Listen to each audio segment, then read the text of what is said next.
ang Bombo Radio Philippines. Fully digitalized. Numero 1 sa balita, komentaryo, drama at serbisyo publiko. Bombo Radio Philippines. Bombo Radio Philippines. Ang inyong number 1 at most trusted radio network in the country. Basta Radio Bombo! This is Bombo Network News Noontime Edition, broadcasting live at Bombo Radio Broadcast Center, Makati City, Philippines. Araw po ngayon ng Miyerkules, ika-12 sa buwan ng Marso taong 2025 at meron na lamang po tayong 61 days bagong 2025 midterm elections. Sa ating mga headlines, Legal Counsel nitong si dating Pangulong Rodrigo Duterte nakatakda pa ring magpulong para sa pag-aaral doon sa mga hakbang na kanilang gagawin na legal assistance para sa dating presidente. Ang International Criminal Court posible namang mag-issue na mas marami pang arrest warrant sa co-perpetrators ni dating Pangulong Rodrigo Duterte sa drug war. Si Attorney Israelito Turion tiniyak na ipagpapatuloy yung kanilang depensa para kay dating Pangulong Duterte kahit dinala na ito sa the Netherlands. Sa international news naman, kapitan ng barko inaresto matapos na bumangga ang barko sa isang oil tanker sa may North Sea na nagresulta naman ng sunog. Sa balitang palagkasan ng Cavs, hawak na ang 55 victories, panibagong 15 win streak ay ibinulsa ng kanilang kupunan. At live nationwide via satellite, dumako na tayo sa mga detalye ng ating mga balita. Posibleng magkaroon ng pagpupulong ang mga abogado ni dating Pangulong Rodrigo Duterte anumang oras mula ngayon. Yan ay may layunin na pag-aralan ang pagbibigay pa rin ng sapat na legal assistance para sa dating presidente kahit ito ay nando na sa the Netherlands. Ang hakbang na yan ay kasunod nga ng mga biglaang pangyayari umano na hindi na-anticipate ng ilan sa mga kalyado ng dating presidente. Bagamat inaasahan na ang mga hakbang ng International Criminal Court ay hindi raw gaanong nakapaghanda ang ilan sa mga abogado ng kampo ng mga Duterte dahil kakabalik lamang nila galing naman sa Hong Kong kung saan ay dumalo sa malaking aktibidad ng mga overseas Filipino workers para sa kampanya ng kanilang partido o yung senatorial slate ng PDP Laban. Layunin naman ng mga pagpupulong na maging coordinated ang kanilang mga galaw at hindi masayang ang panahon lalo't kinakailangan umanong makapagbalangkas ng kaukulang plano ukol naman sa pagtulong kay dating Pangulong Duterte. Kumpiyansa naman si dating Pangulong Rodrigo Duterte na ang kanyang pagkakahuli dahil sa isang warrant mula sa International Criminal Court ay maaaring magbigay daan-anya para sa kanyang anak na si Vice President Sara Duterte para manalo sa pagkapangulo sa taong 2028 kung magpapasya itong tumakbo. Ang naturang pahayag ay matapos ngang mag-live session ng kanyang anak na si Veronica Duterte kung saan pinuna ng dating Pangulo ang jurisdiksyon ng International Criminal Court at ipinahayag ang kanyang frustration. Kaugnay niya, narito ang bahagi ng naging pahayag ni dating Pangulong Duterte. Ikaw bukas mag-presidente yan. Was-was tayong lahat dito. Or on a longer term, kung tatakbo yan, mananalo yan. Dahil nga sa ginawa ninyo tuloy yun. Pahayag po yan ni dating Pangulong Rodrigo Duterte bago po siya dalhin doon sa The Hague. Sa kabilang banda, makikita pa rin po ang isang tensyon ng makipag-usap si Criminal Investigation and Detection Group o CIDG Chief Major General Nicolas Torre III kay dating Executive Secretary Salvador Miguel Dea at isang hinding kilalang babae. Sa naturang video, makikita na inaaya na ni Torre si dating Pangulong Duterte papuntang chartered flight upang maiwasan ang marahas na paraan. Ngunit agad namang nagtanong ang hindi kilalang babae kung saan daw dadalhin ang dating Pangulo at tumugon naman si General Torre na wala ito sa posisyon para magsalita. We need to know where you're bringing our president. Sir, we need to know. Please give us information where you are bringing wala sa grade ko yun. Tagalogin na natin. Sabihin nyo kung saan siya dalahin. Hard way. Nabatid nga na dadalhin sa The Hague, Netherlands, ang dating Pangulo na nakatakda pong dumating ngayong araw kung saan nga po nakabase ang International Criminal Court. Si walay naman na pahayag, kinundina ni Vice President Sara Duterte ang pagkakahuli sa kanyang ama na isa umanong panggigipit sa kanilang pamilya. Samantala, posibleng mag-issue ang International Criminal Court ng mas marami pang mga warrant of arrest laban sa mga co-perpetrators ni dating Pangulong Rodrigo Duterte kaugnay pa rin ng mga kaso ng pagpatay sa ilalim ng War on Drugs campaign ng kanyang administrasyon. Ayon sa abogado ng pamilya ng mga biktima ng drug war na si Attorney Joel Butuyan, may mga indikasyon na may iba pa maliban kay dating Pangulong Duterte ang posibleng isyuhan ng warrant of arrest kung pagbabasehan ang isinilbing warrant kay dating Pangulong Duterte mula sa International Criminal Court kung saan nakasaad na nakasulat doon sa warrant of arrest na indirect co-perpetrators si dating Pangulong Duterte. Sinabi din ng abogado na kabilang doon sa listahan ng mga International Criminal Court Council na maaaring isa si dating Philippine National Police Chief at kasalukuyang Senador Ronald Bato de la Rosa sa mga co-perpetrators na maaaring mahainan ng warrant of arrest sa mga susunod na araw. Samantala, inaasahan din na marami mga Pilipino ang magtutungo sa International Criminal Court para naman tumistigo kaugnay doon sa kaso laban naman sa dating Pangulo kung saan ay bubuuin ang isang council para naman sa mga biktima para kumatawan sa kanilang mga pamilya at yun yung mga nasawi sa War on Drugs campaign ng nakalipas na administrasyon. Samantala, hanggang sa ngayon ay hindi pa rin po malinaw kung sino nga ang nag-areglo at kung kanino po ang eroplanong ginamit sa pagbiyahe kay dating Pangulong Rodrigo Duterte patungo ng The Netherlands. Ang Gulfstream 550 jet kasi na ginamit ay mula umano sa Pilipinas at hindi mismo nagmula sa The Hague kung saan naroon ang International Criminal Court. Ayon kay Attorney Cristina Kunti, ang inaasahan niyang gagamitin para kay Duterte ay commercial flight dahil sa limitadong budget nito. Kaya naman lumitaw ang pangalan ni Representative Zaldico na siya umanong may-ari ng sasakyan na nagkakahalaga po ng 928 million pesos at ginagamit din umano ng iba pang opisyal ng gobyerno. Maraming tanong ang lumitaw kung ang gastos ay mula ba sa pondo ng gobyerno o pribadong pera. Sa pagsasaliksik naman ng Bombo Radio Philippines, ilan sa mga personalidad na may sariling Gulfstream 550 jet ay ang mga sumusunod po na pangalan. Sina Sergey Brin, co-founder po yan ng Google, Mark Cuban na isa naman pong entrepreneur at owner o nagmamay-ari ng Dallas Mavericks, at si Bill Ackman na isa po namang hedge fund manager. Gayon din si Jim Crane na owner naman o nagmamay-ari ng Houston Astros, at gayon din si Alexander Lukashenko na presidente naman ng Belarus, at gayon din si Mohammed bin Fad Al Saud na miyembro naman ng Saudi Royal Family. Maging sina Tom Cruise naman at Oprah Winfrey ay mayroon din pong mga ganitong jet. Mamaya mga kabombo, mga ka-Star Nation, kuha tayo ng update kaugnay naman doon sa iba pang mga hakbang ng gobyerno dahil may pagtitiyak doon sa tulong at suporta kay dating Pangulong Duterte, lalo na sa kanyang karapatan bilang Pilipino. At mamaya may mga update tayo hinggil ho dyan sa naturang mga pronouncement mula naman sa panig ng Palasyo Malacanang.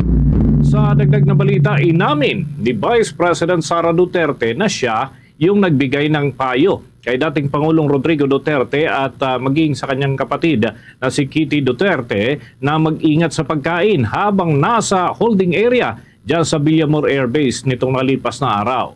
Paliwanag ng pangalawang Pangulo, masela ng sikmura ng kanyang ama dahil sa edad na nito. Maliban nga dyan, normal lang umano na mag-ingat sila sa harap ng maraming mga taong nais silang mapahamak. Una nang naikwento ng Vice Presidente na hindi sila nagsasabay ng kanyang ama na si dating Pangulong Rodrigo Duterte sa eroplano o kaya naman sa ibang sasakyan kung sila ay babiyahe bilang parte na rin ng pag-iingat. Wika pa nga nito, kung may mga nagtatangkang masama sa kanila at kung sakaling may mangyari ay hindi sila mauubos. Dahil kung magkakasama raw sila, ganito ang posibleng mangyari. Kaya naman napagpasyahan nila na kung babiyahe ay magkakahiwalay na lamang, kagaya din naman ng mga pag-iingat sa mga pagkain at iba pang bagay na kanilang mga pinag-iingatan. Narito ang bahagi ng pahayag ni Vice President Sara Duterte. And then sinabihan ko din siya na huwag tumanggap ng pagkain siya tubig kahit kanino. I understand nag-prepare sila ng go bag. Usap kami kanina doon sa assistant ng go bag. Nag-aantay ako. Mag-phone nila. Dahil gusto ko makausap na personal. Mahirap kasi sa video call kasi choppy. Ginajam nila yung signal. Kailangan ko siya kausapin. Wala po akong update sa temporary restraining order ng Supreme. Bagian ang mga pahayag ni Vice President Sara Duterte habang nag-aantabay pa rin ang kanilang panig doon sa posibleng maging hakbang ng kataas-taasang hukuman kaugnay naman sa inihain na kahilingan para sa paglalabas ng writ of preliminary injunction kaugnay ng kautusan ng International Criminal Court. Bombo International News. Nakip ang kapitan ng barkong may pangalang Solong matapos ito pong bumangga sa nakaangkla na oil tanker sa Stena Immaculate sa North Sea na nagresulta naman sa sunog sa parehong barko.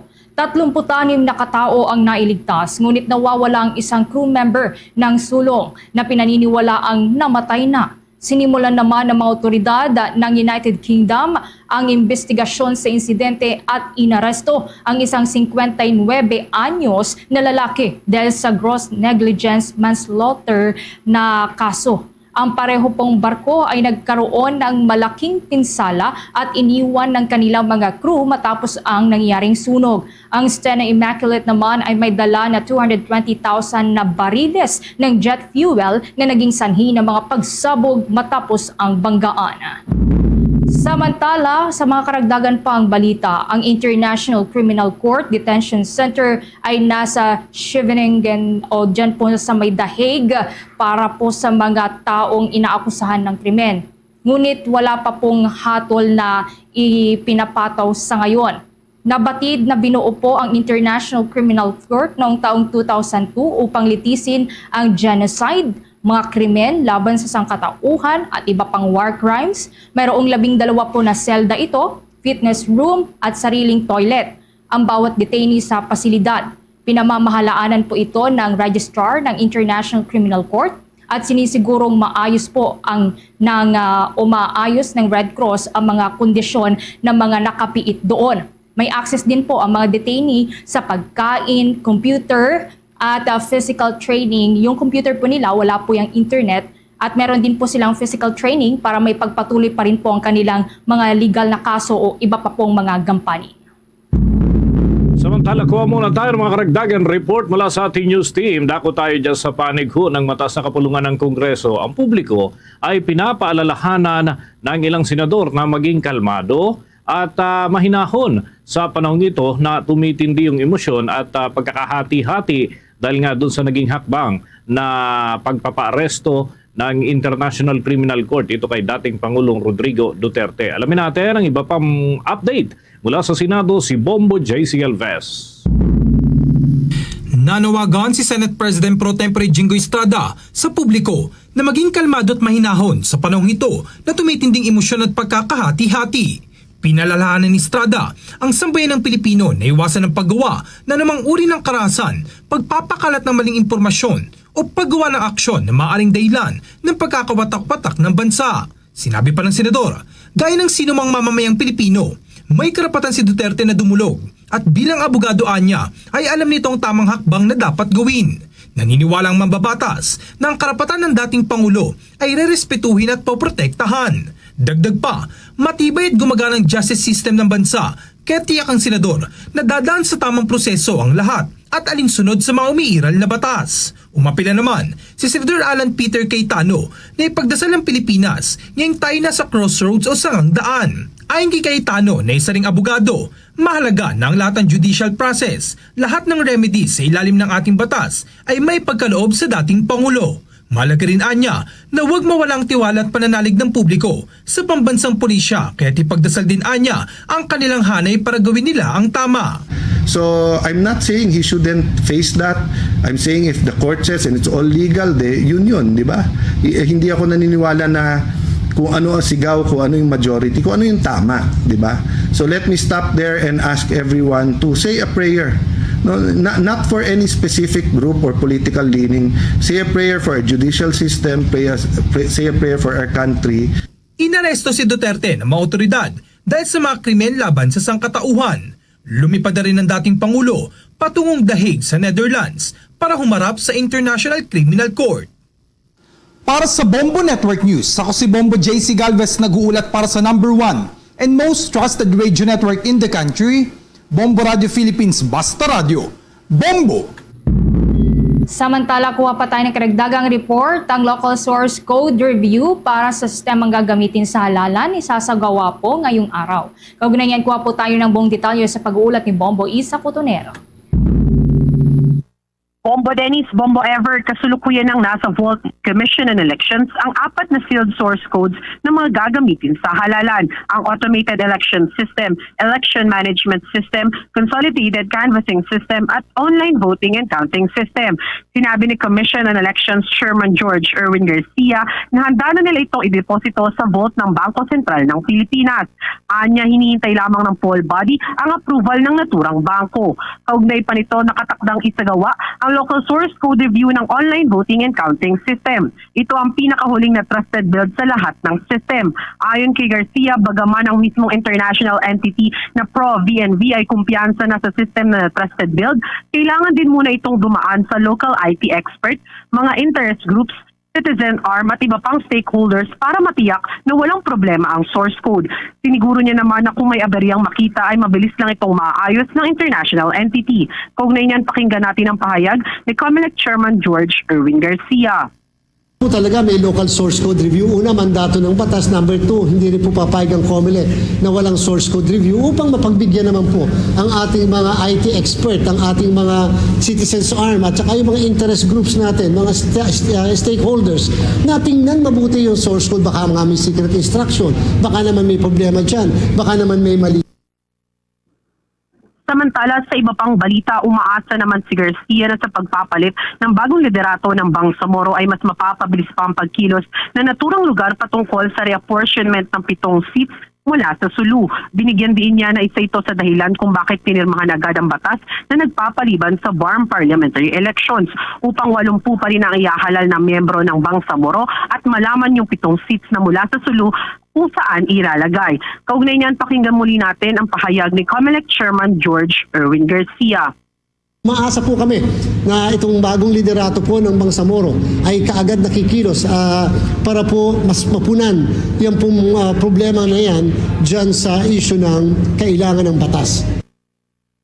Mula sa COMELEC Office Intramuros, Manila, Bombo Isa Cotonero para sa The Vote 2025 coverage ng Bombo Radio Philippines, the number 1 and most trusted radio network in the country, Basta Radio, Bombo. Para sa mas kumpletong pakikinig ng music, entertainment, news, and information. Meron yan dito sa Bombo Radio. Dahil nandito ang music station ng Bombo Radio Philippines, ang Star FM. Sa Mindanao, makinig sa 96.3 Star FM Davao, 93.3 Star FM Dipolog, 93.9 Star FM Zamboanga, and 93.7 Star FM Cotabato. Kahit saan sa Pilipinas at maging sa ibang bansa, lagi mong kasama ang Star FM. Dahil hindi lang kami sa radyo mapapakinggan, live din tayo sa Bombo Radio Philippines mobile app at sa Facebook. Kaya Star Nation, kung musika at impormasyon ang hanap mo, no worries. Dahil sagot yan ng Star FM, the music station of Bombo Radio Philippines. It's all for you, Star FM. Tuloy-tuloy tayo sa ating mga balita, mga kabombo, mga ka-Star Nation. May pangako itong si Attorney Israelito Torion na magpapatuloy pa rin daw ang kanilang pagdepensa para kay dating Pangulong Rodrigo Roa Duterte gamit ang mga lokal na korte dito sa Pilipinas. Yan ay sa kabila ng naihatid na nga patungo doon sa The Netherlands, itong si dating Pangulong Rodrigo Duterte. Ayon sa naturang abogado, gumagana naman ang korte sa Pilipinas at buhay na buhay ang function ng hudikatura dito sa ating bansa kaugnay ng mga pagtalakay at pagliliti sa mga kasong hinahawakan ng mga ito. Dahil dyan ay hinihimok niya ang sino man na nagnanais maghain ng kaso laban sa dating Pangulo na gamitin ang mga lokal na hukuman upang dito patunayan kung mayroon nga bang pagkakasala ang dating presidente. Tanindigan din ng abogado na ang International Criminal Court ay isang court of last resort at dadalhin lamang doon ang mga kaso kapag hindi na gumagana o kaya ay hindi kayang litisin ng mga lokal na korte ang mga kaso ng isang individual.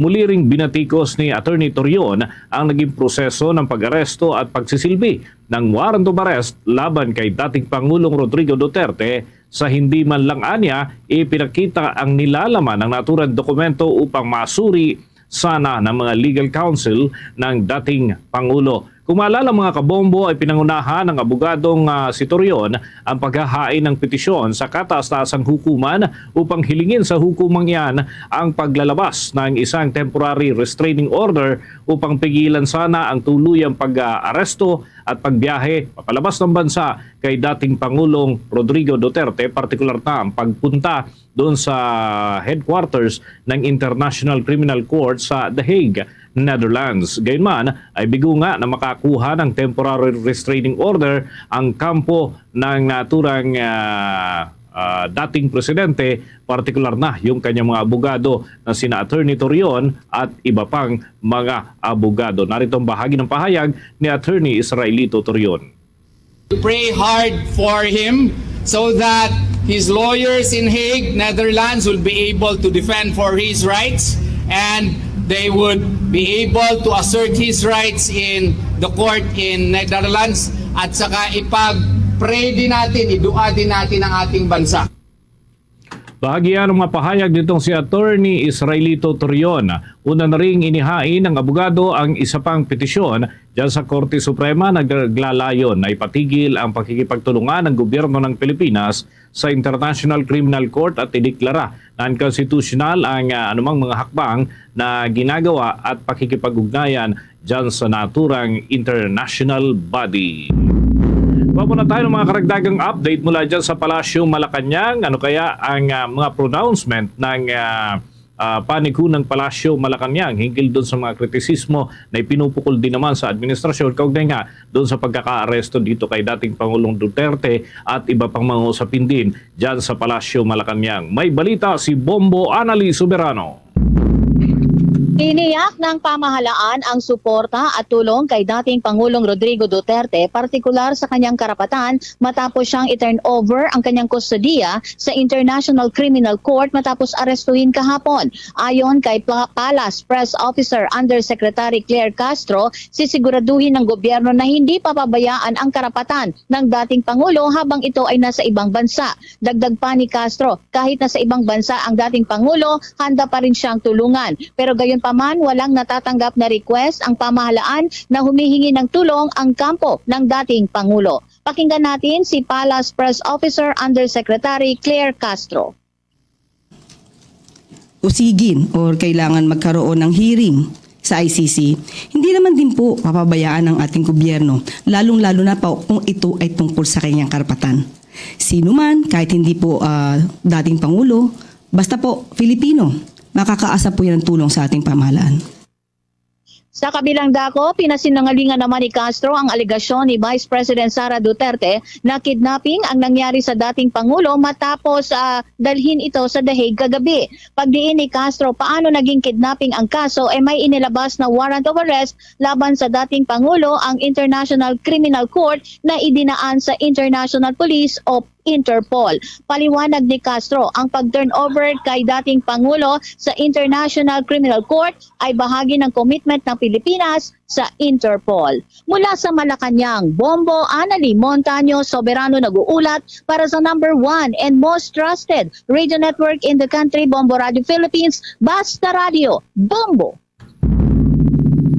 Sa iba pang balita, ikinatuwa naman po ng mga pamilya ng mga extrajudicial killing victims ang pag-aresto kay dating Pangulong Rodrigo Duterte sa bisa po yan ng isang warrant of arrest mula sa International Criminal Court. Isa nga sa pinakamalalaking sumuporta sa pag-aresto ay si dating Senator at Human Rights Lawyer Laila De Lima na nagdusa ng ilang taon na pagkakakulong sa mga kasong may kinalaman sa iligal na droga na ipinataw ng administrasyon noon ng dating Pangulo. Ayon kay De Lima, kailangan anyang managot ang dating Pangulo hindi para sa ginawa nito sa kanya, kundi para sa mga biktima ng war on drugs. Maalalang kritiko nga si De Lima ng war on drugs noon ng dating Pangulo kung saan sinabi niya na ang kanyang pagkakakulong ay isang uri ng panggigipit matapos niyang tutulan ang drug war. Binanggit niya na habang siya ay nakakulong, libo-libong buhay ang nawala na nag-iwan po yan sa mga pamilya ng walang katarungan. Kaugnay niya, narito ang bahagi ng pahayag ni dating Senator Laila De Lima. While I was behind bars, thousands of Filipinos were killed without justice. Their families left to grieve with no answers, no accountability. Today, Mr. Duterte is being made to answer, not to me, but to the victims, to their families, to a world that refuses to forget. This is not about vengeance. This is about justice finally taking its course. Gayon din po ang sinabi ni Bishop Jose Colin Bagaforo ng Kidapawan sa isang pahayag na ang pag-aresto kay dating Pangulong Rodrigo Duterte ay isang hakbang umano patungo sa hustisya para sa mga buhay na nawala sa ilalim ng madugong war on drugs ng dating Pangulo. Sa karagdagang balita, inaasahan na ni Vice President Sara Duterte na siya ang posibleng maging susunod na target o sentro ng International Criminal Court kasunod na rin ng pag-aresto sa kanyang ama na si dating Pangulong Rodrigo Duterte.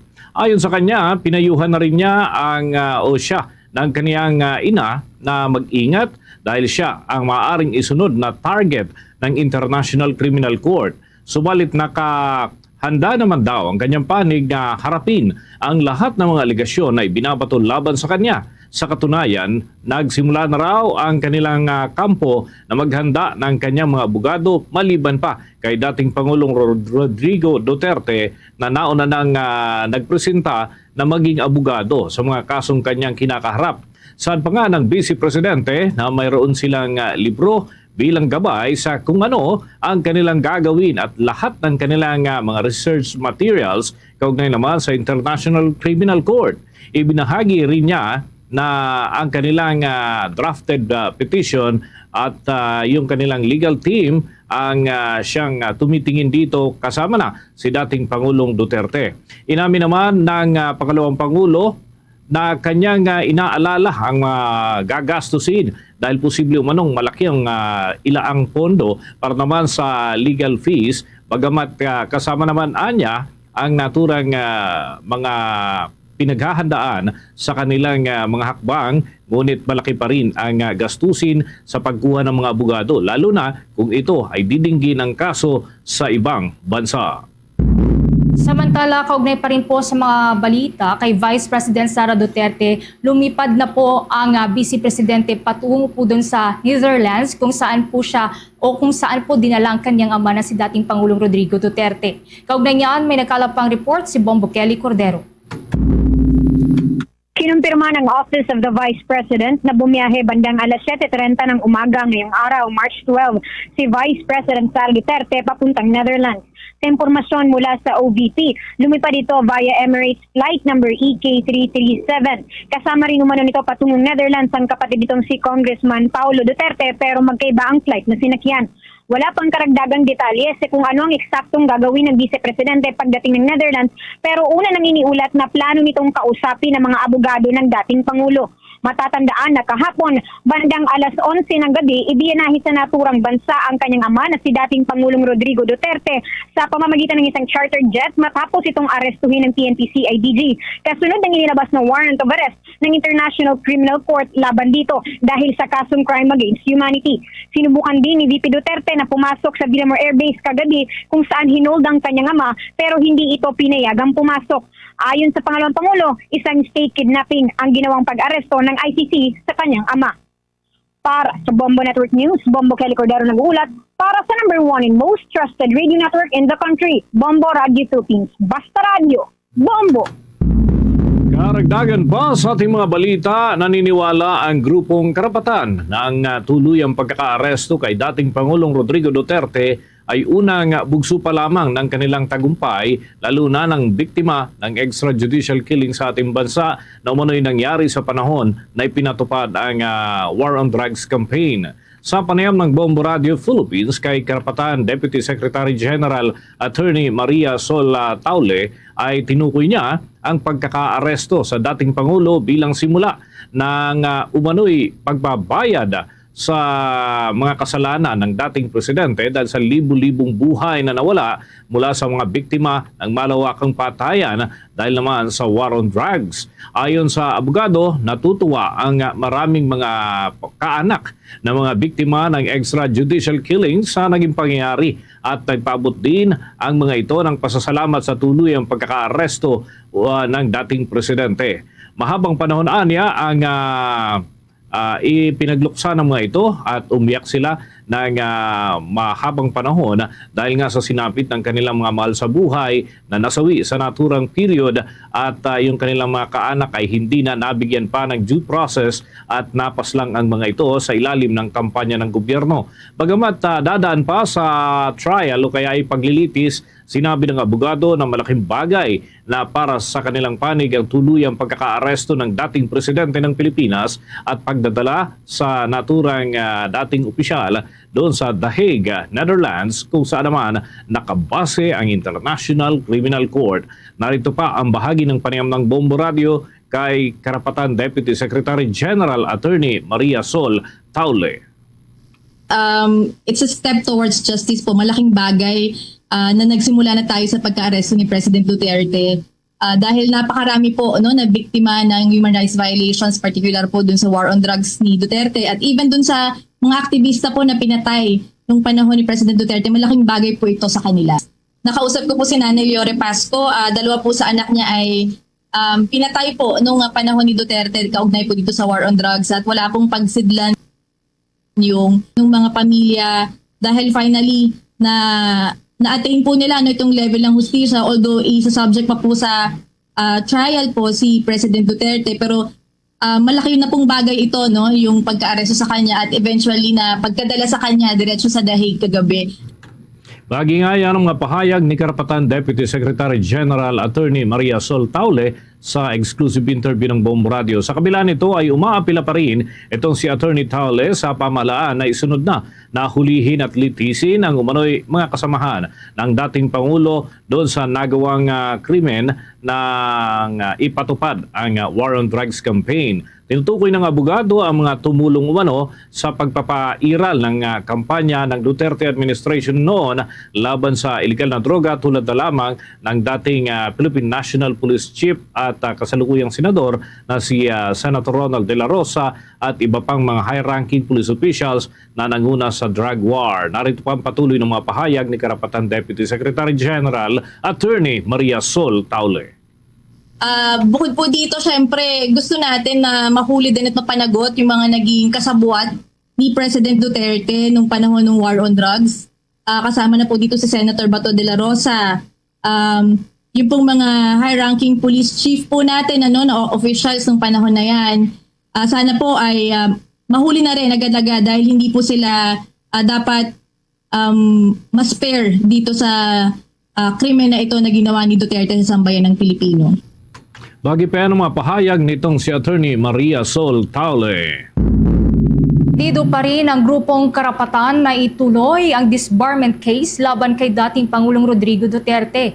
Ito ay sa kabila ng tuluyang pagkakaaresto ng dating Pangulo kahapon, Marso 11 sa pamamagitan ng warrant of arrest na inilabas ng International Criminal Court dahil sa kasong crimes against humanity. Ayon kay Karapatan Deputy Secretary General Attorney Maria Sol Taule, ipagpapatuloy pa rin ng grupo ang inihaing disbarment laban sa dating Pangulo upang matanggalan na siya ng lisensya bilang abogado. Nanindigan ang abogado na hindi deserve ng dating Pangulo ang maging abogado daw dahil saan niya ay mga serye ng kanyang aksyon tulad ng pag-amin na ipinag-utos niya sa isang death squad na pumatay ng mga drug pusher. Ayon pa sa abogado, kahit na nasa The Hague ang dating Pangulo at kahit dadaan siya sa mga paglilitis doon, ay itutulak pa rin nila ang pagkakalitis ng inihaing disbarment case sa Korte Suprema. Hintay lang po kami ng developments on that. Wala pa po kami natatanggap, but of course, we still believe that President Duterte deserved to be stripped of his license. He is undeserving to become a lawyer. At kahit po nasa dahig na po siya at kung ano man pong maprosesong pagdaanan niya doon, na itutuloy po rin po ang laban na ito ng mga biktima para matanggalan din po siya ng lisensya. Payag po yan ni Attorney Maria Sol Taule, ang nag-iisa nga po sa mga nagpipresenta sa mga biktima po ng war on drugs at karapatan na Secretary General. Kaugnay pa niya nitong buwan po ng Enero ay inihain po ng naturang grupo ang disbarment case laban sa dating Pangulo. Kasunod na rin ng pagharap niya sa pagdinig ng Senado ukol sa madugong war on drugs na kanyang pinangunahan noong panahon na siya ay umuupong Pangulo ng bansa. Sa naturang pagdinig ay inamin niyang ibinigay niya ang kill order sa isang death squad na may kinalaman sa kanyang drug war. Si Duterte ay dati pong nagsilbi bilang prosecutor na na-admit sa bar noon pong taong 1973. Sa dagdag pa nating balita, ipinagtibay ng Department of Justice ang matagal ng commitment nito sa United Nations para naman mawakasan ang problema sa illegal na droga. Sa idinaos na 68th session ng United Nations Commission on Narcotics Drugs sa Vienna, Austria, sinabi ni Justice Secretary Jesus Crispin Remulla na sa harap na rin ng world leaders ang pagpapatibay ng kooperasyon nito sa pagtalakay ng mga kaparehong hamon na kinakaharap ng ibang mga bansa at pati na ng Pilipinas ukol naman sa problema sa buong mundo sa illegal na droga. Kasabay na rin ng ika-80 taong selebrasyon ng partnership ng Pilipinas at dyan sa United Nations bilang isa sa mga founding members. Dito mga kabombo ay presenta ni Secretary Remulla ang human rights-based at public health-centered approach ng Pilipinas sa pagkontrol sa problema sa illegal na droga sa ilalim yan ng liderato ni Pangulong Ferdinand Bongbong Marcos Jr. Gayon din ang mga komprehensibong rehabilitation efforts ng gobyerno at yung ginagawa ng mga hakbang para sa edukasyon at prevention para naman sa mga individual na dependent sa illegal na droga na nakikitang pinakamahusay na pamamaraan para masolusyonan ang problema sa illegal drugs ay gawin ang akmang-hakbang.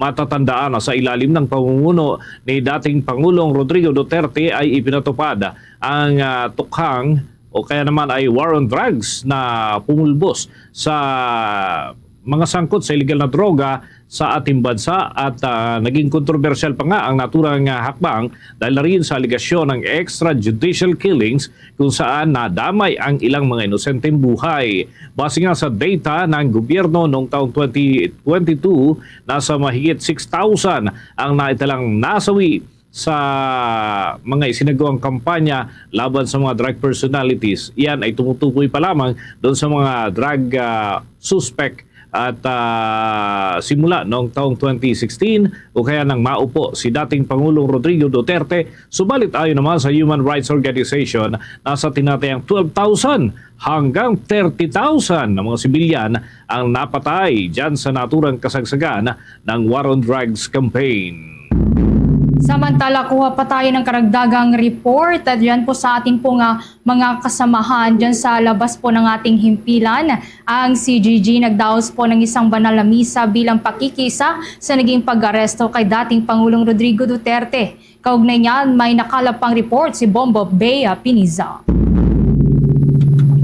Bombo Dennis, Bombo Ever, nagdaos ng isang banal na misa ang Clergy for Good Governance kasama ang ilang representantes ng ilang grupo at ilang pamilya rin ng mga biktima ng extrajudicial killings bunsod ng war on drugs si dating Pangulo Rodrigo Duterte dito sa EDSA Shrine sa Quezon City.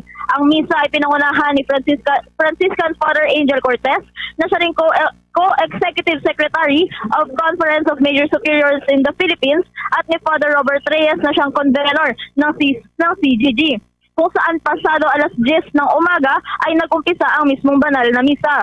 Sa misa, binigyan din ni Father Robert Reyes ang naging pag-aresto kay dating Pangulo Rodrigo Duterte. Sa kanyang homily, binigyan din niya na sa wakas ay makakamit na ng mga biktima ng EJK ang hustisya na pinaka-inaasam ng mga naiwan nitong pamilya.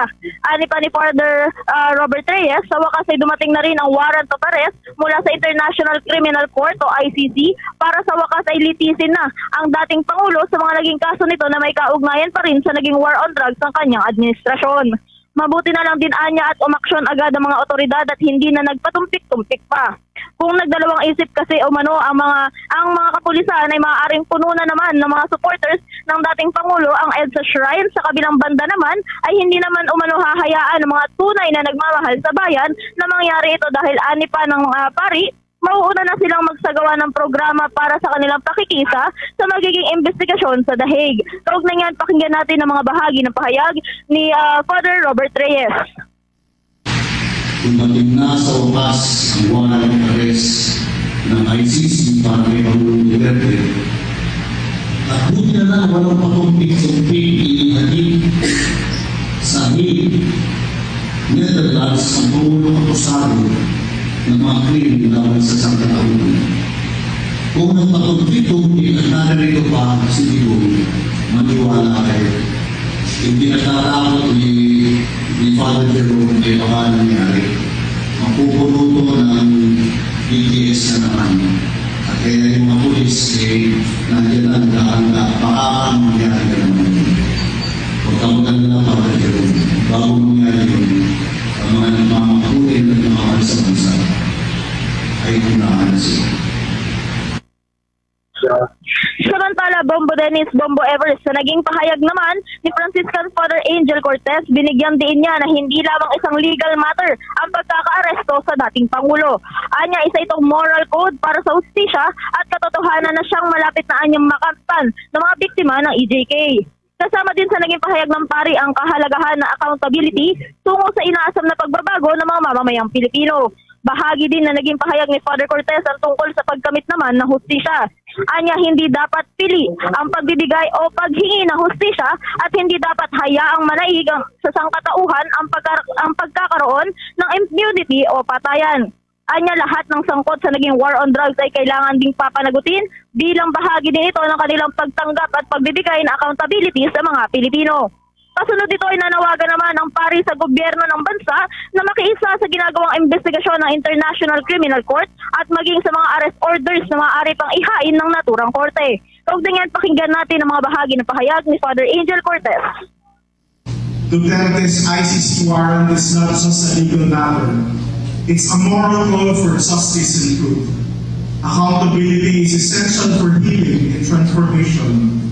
Justice must not be selected, and impunity must not be allowed to reign.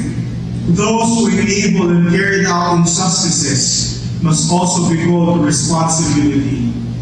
We call on the Philippine government to fully cooperate with the ICC's investigation and arrest orders. Justice must not be obstructed, and Duterte, along with those who enforce and enable this reign of terror, must face the consequence of their actions.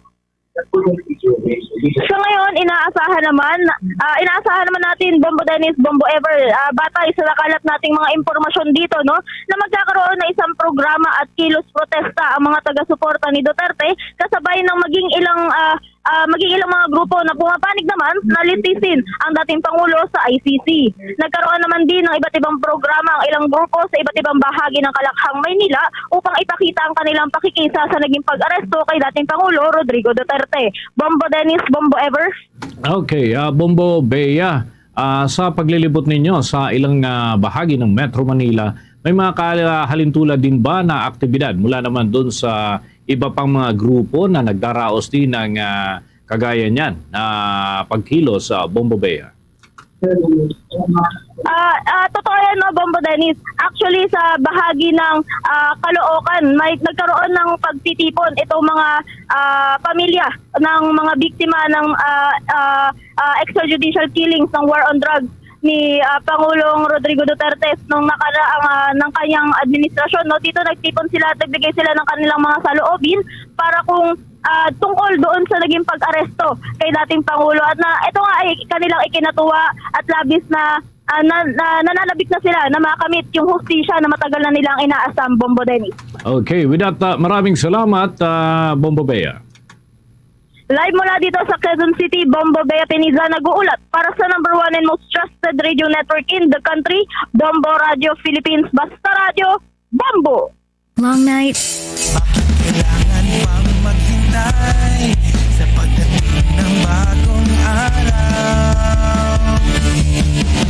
Pwede namang mag-drive na muna kahit man sandali magpahinga. Magpahinga na muna and perk up at Dunkin', pasalubong ng bayan. Tuloy-tuloy pa tayo sa ating mga balita. Kinatuwa ni dating Magdalo Congressman Gary Alejano ang tuluyang pagkakaaresto kay dating Pangulong Rodrigo Duterte matapos ang anyay mahaba-habang paghihintay na ang kanilang panig doon sa naturang mga development. Anya kay Alejano, mahabang panahon ang ginugol ng International Criminal Court bago tuluyang naglabas ng warrant of arrest, kaya't ang tuluyang pagkakaaresto sa dating presidente ay bahagi niya ng gumugulong na legal na proseso. Paliwanag ni Alejano, maraming mga testigo ang dumaan sa interview at yan ay naging serye ng investigasyon at ilan pang mga legal process ang kinakailangang pagdaanan bago tuluyang naglabas ng arrest order. Bagamat posibleng may ilan ding nagsawa na sa paghihintay sa resulta, ay tinitiyak naman ng dating mambabatas ng lahat ng legal na mga proseso ay pinagdadaanan ng kaso ng dating Pangulong Duterte at bahagi yan ng malawakang pagsisiyasat ng international body. Narito ang bahagi ng panayam ng Bombo Radio kay dating Congressman Gary Alejano. Ang tagumpay po ito dahil alam mo natin ang tunay na pagbabago ay hindi ho sa takot kundi sa hustisya. At alam natin na napakatagal nating hinihintay ito at finally dumating na rin. Pat gusto ko lang i-emphasize na kasama ito sa legal na proseso. At kami naghihintay din.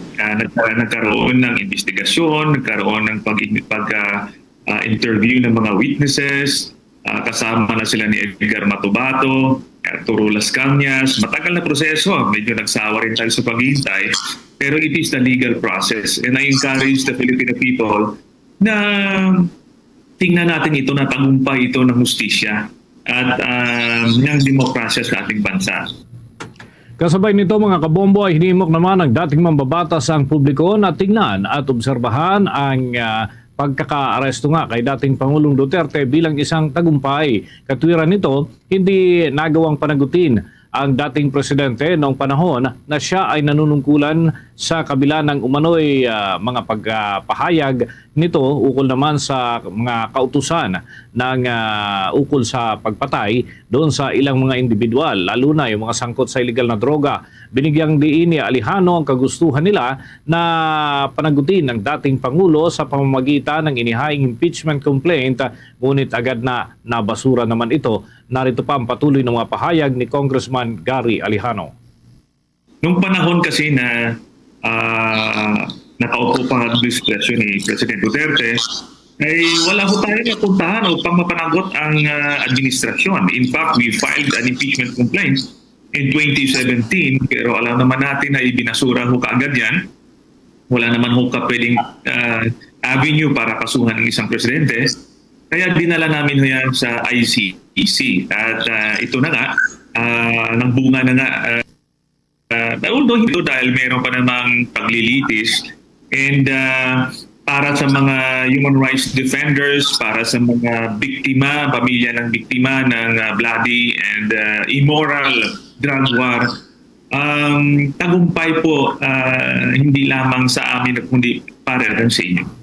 Bagi pa yan ang mga pahayag ni dating Congressman Alejano. Sina Alejano nga, dating Senador Antonio Trillanes IV, ang naunang naghain ng communication sa International Criminal Court o kalagitnaan ng panunungkulan ni dating Pangulong Duterte. Dito ay binigyang diin ng dalawa na hindi umano willing ang bansa na imbisigahan ang umano'y extrajudicial killing sa bansa dahil sa immunity ng dating Pangulo kaya't hindi maaaring usigin ito habang siya ay nakaupo. Dako muna tayo sa Korte Suprema mga kabombo dahil itong anak ni dating Presidente Rodrigo Duterte na si Kitty o Veronica Kitty Duterte ay may inaasahan tayo na hihain po niya na petisyon dyan sa kataas-taasang hukuman. Alamin natin ang mga update mula kay Bombo Grant Hilario. Bombo Dennis, isinumite ngayong araw ang petisyon ni Veronica Duterte o mas kilala bilang Kitty Duterte, ang writ of habeas corpus para kay former President Rodrigo Roa Duterte dito mismo sa Korte Suprema, lungsod ng Maynila. Bagamat hindi personal na nakapunta ang babaeng anak ng dating Pangulo, narito naman sina Attorney Salvador Panelo at ang kanyang anak na si Attorney Paulo Panelo Salvador Jr. upang formal na ipasa ang naturang dokumento. Nais kasi ni Kitty Duterte na ihiling at idulog na sa pinakamataas na hukuman ng bansa ang kanyang petisyon hinggil sa naganap na pagkakaaresto ng kanyang ama. Ayon mismo kay Attorney Salvador Paulo Panelo Jr., hiling ni Kitty Duterte na maibalik ang dating Pangulo sa bansa upang dito humarap sa hukuman at maliwanagan kung bakit nangyari ang umanong iligal na pagkakadakip. Narito ang tinig ni Attorney Salvador Paulo Panelo Jr.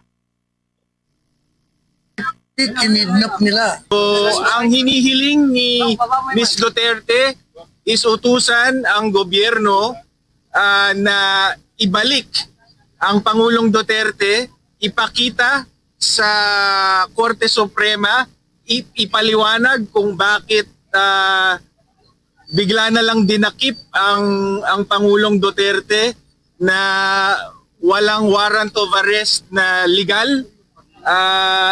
Tapos madali ang sinakay sa eroplano papuntang Dahig. Dagdag niya, wala umanong jurisdiksyon ng International Criminal Court dito sa bansa, kaya naniniwala sila na hindi maaaring gamitin basehan ang warrant of arrest ng ICC sa pag-aresto, pagdetenga at pagdala kay former President Duterte tungo sa The Hague. Narito muli ang tinig ni Attorney Salvador Paulo Panelo Jr. So naniniwala kami na walang jurisdiction ng ICC dito. So nangangahulugan na hindi pwedeng gamiting basehan yung ICC warrant of arrest para arestuhin, detenahin at dalhin si Pangulong Duterte sa ICC. Gid naman ni Attorney Salvador Panelo, dapat ay dumaan muna sa isang lokal na hukom bago arestuhin ang dating Pangulo at dalhin sa ibang bansa. Aniya, walang nangyaring legal na proseso at sinabing may tuturing ito na pagkidnap sa isang mamamayan ng bansa. Narito naman ang tinig ni Attorney Salvador Panelo. Actively kinidnap nila ang isang mamamayan ng bansang ito nang walang batayan. Kailangan dumaan ka sa isang proseso. Kailangan magpagka sa isang local court at ipakita mo, mabibigyan ng pagkakataon yung inaaresto mo. Hindi nangyari ito rito. Dahil inaresto siya, wala nang warrant, tapos pinersa pa. In fact, nakita nyo naman ang video.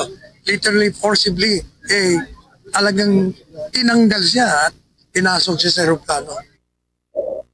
Live mula dito sa lungsod ng Maynila, Bombo Grant Hilario, nag-uulat para sa number 1 and most trusted radio network in the country, Bombo Radio Philippines, Basta Radio, Bombo!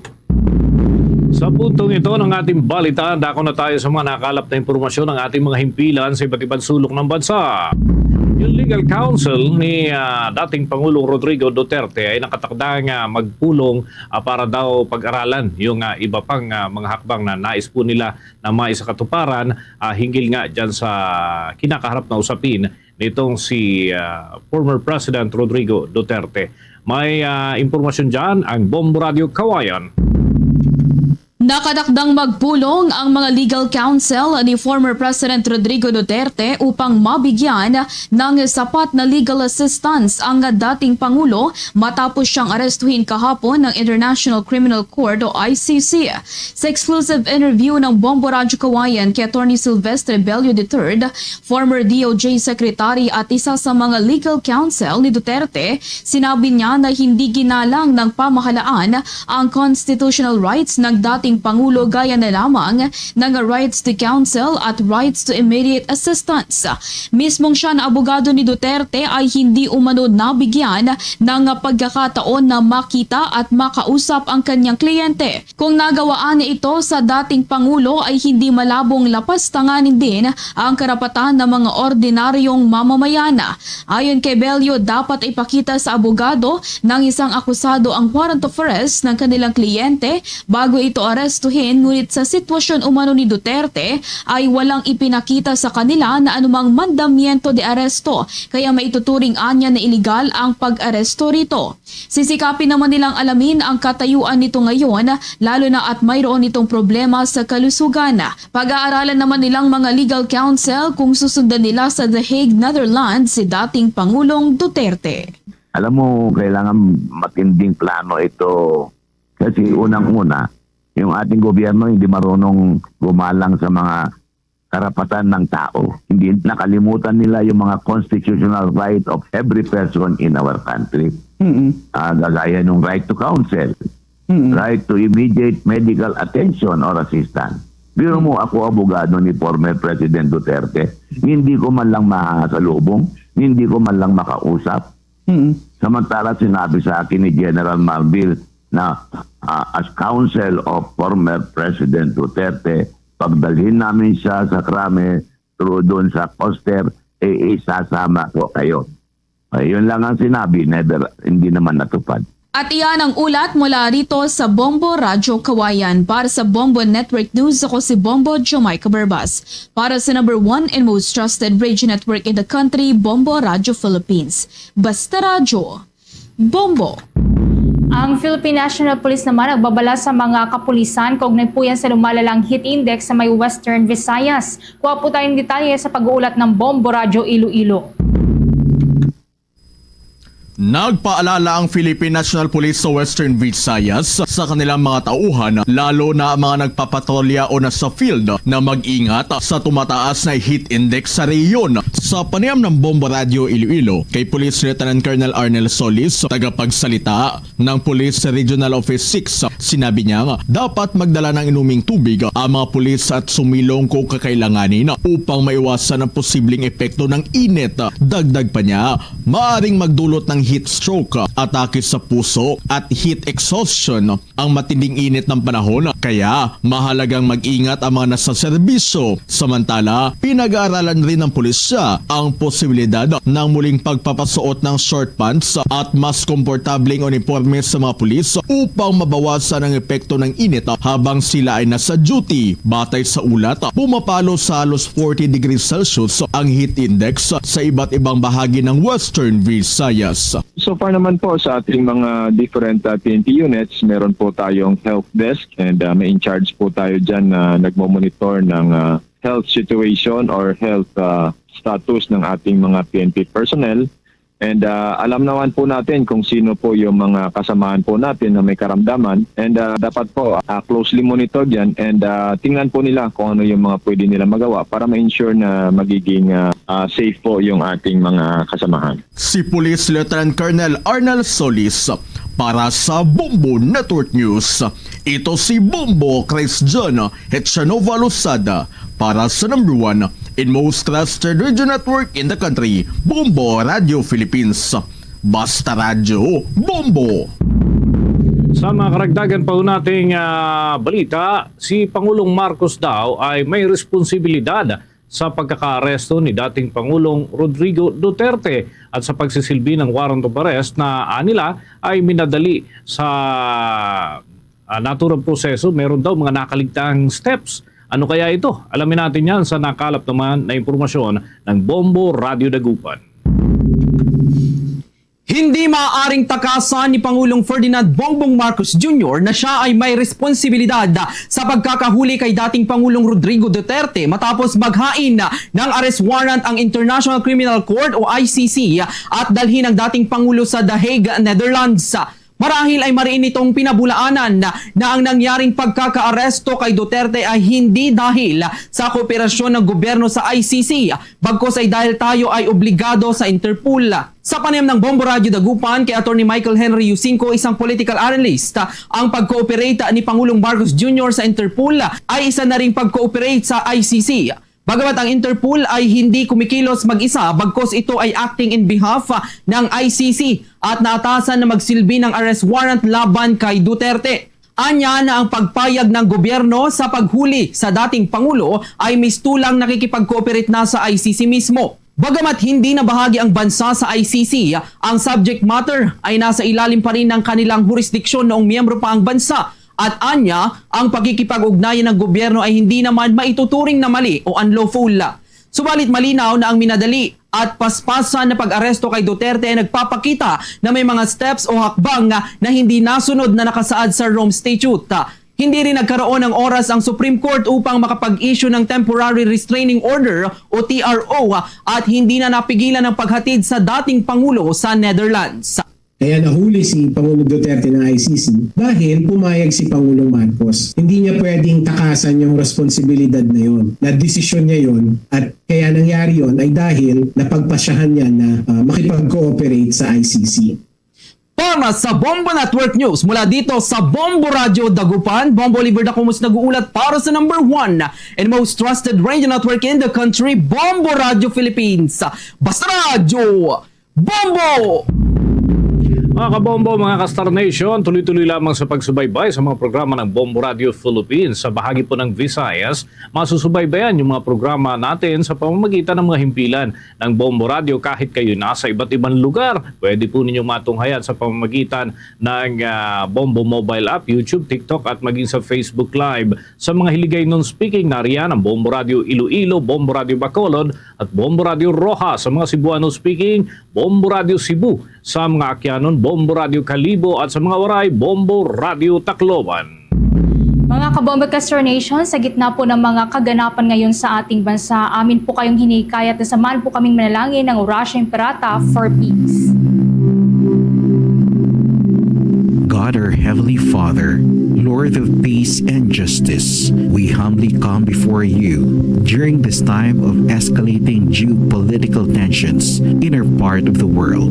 Through the years, you have sustained our faith in you as a nation. It is our faith in your divine providence that has made us survive the countless natural and human-caused calamities that have come our way in our history as a people. Spare us, Lord, from the horrors of war. Hear our pleas as we cry out to you. Have mercy on us, Lord.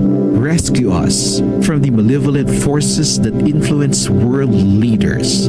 For we believe that our struggle is not against flesh and blood, but against the rulers, against the authorities, against the powers of this dark world, and against the spiritual forces of evil in the heavenly realms.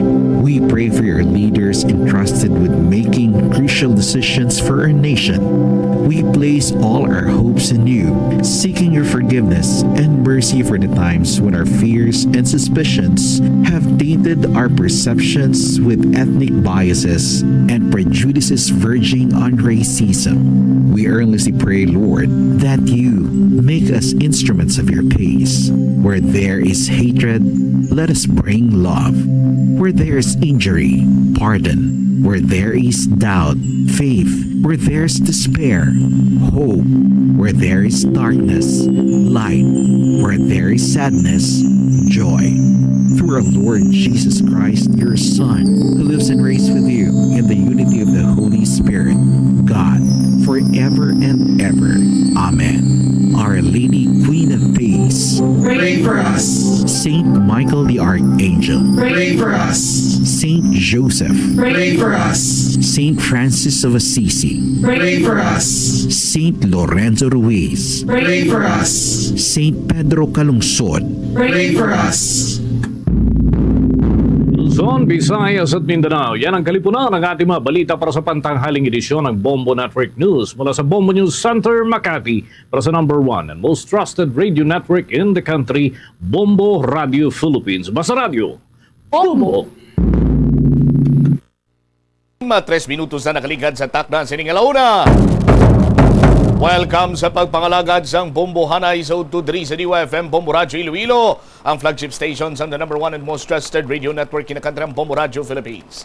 Adlaw kita karon sa Miyerkules, Marso 12 tuig 2025. Kagkaron sa aton sining vote countdown.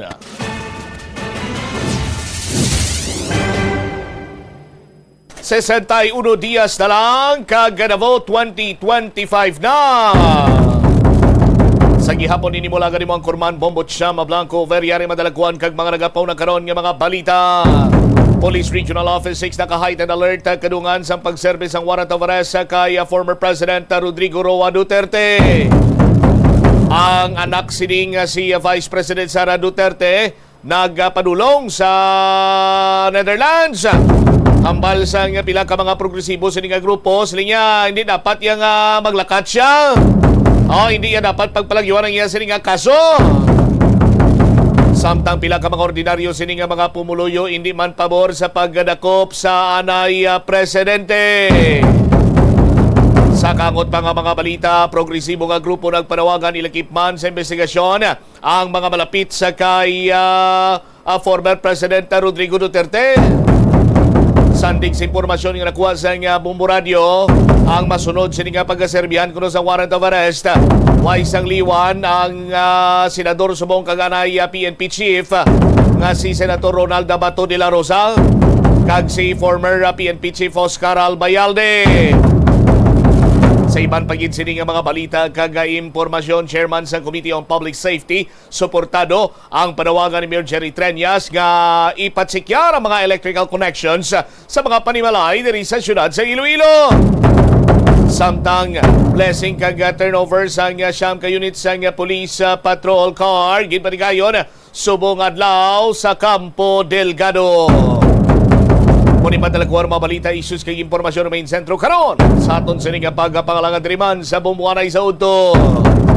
Check naton this time balita ni Bombohana anda sa may yara sa direktiba karon from National Office or National Command nga dapat yara sa heightened alert ang kabugusan siniyang Philippine National Police.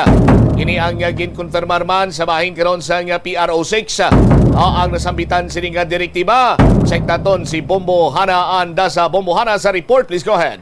Naka-heightened alert subong ang kabilugan nga Police Regional Office 6 kaangot sa pagserbe sang arrest warrant kay former President Rodrigo Roa Duterte kahapon nga adlaw Bombocham na ibaluan nga ang mga katapo man sang PNP ang nagpanguna kag nag-assist sa pagserbe sang warrant sa anay presidente sang nagpauli ini halin sa Hong Kong kahapon nga adlaw sa bahin sa Police Regional Office 6 sa pagpanguna ni Police Brigadier General Jack Wangki nakasentro ang ila pagka-alerto sa pag-maintain sang peace and order sa rehiyon 6 kaangay sa wala ginapangabay man nga paghulag sang iban nga pwersa kag may iban nga agenda man diri Bombocham. So diri man ang ginakabalak-an nga tiyang iban diri nga mga supporters kag non-supporters sang ni anay presidente nga tiba si magirinamo dira man ang ginamonitor sa kabilugan nga Western Visayas agud man nga ma-maintain diri ang peace and order sa mga pahayag man nga basi nga may mga ma-overkill nga personal for the president ginpahayag diri ni Police Brigadier General Jack Wangki nga normal lang bangod man nga to be fair na lang gid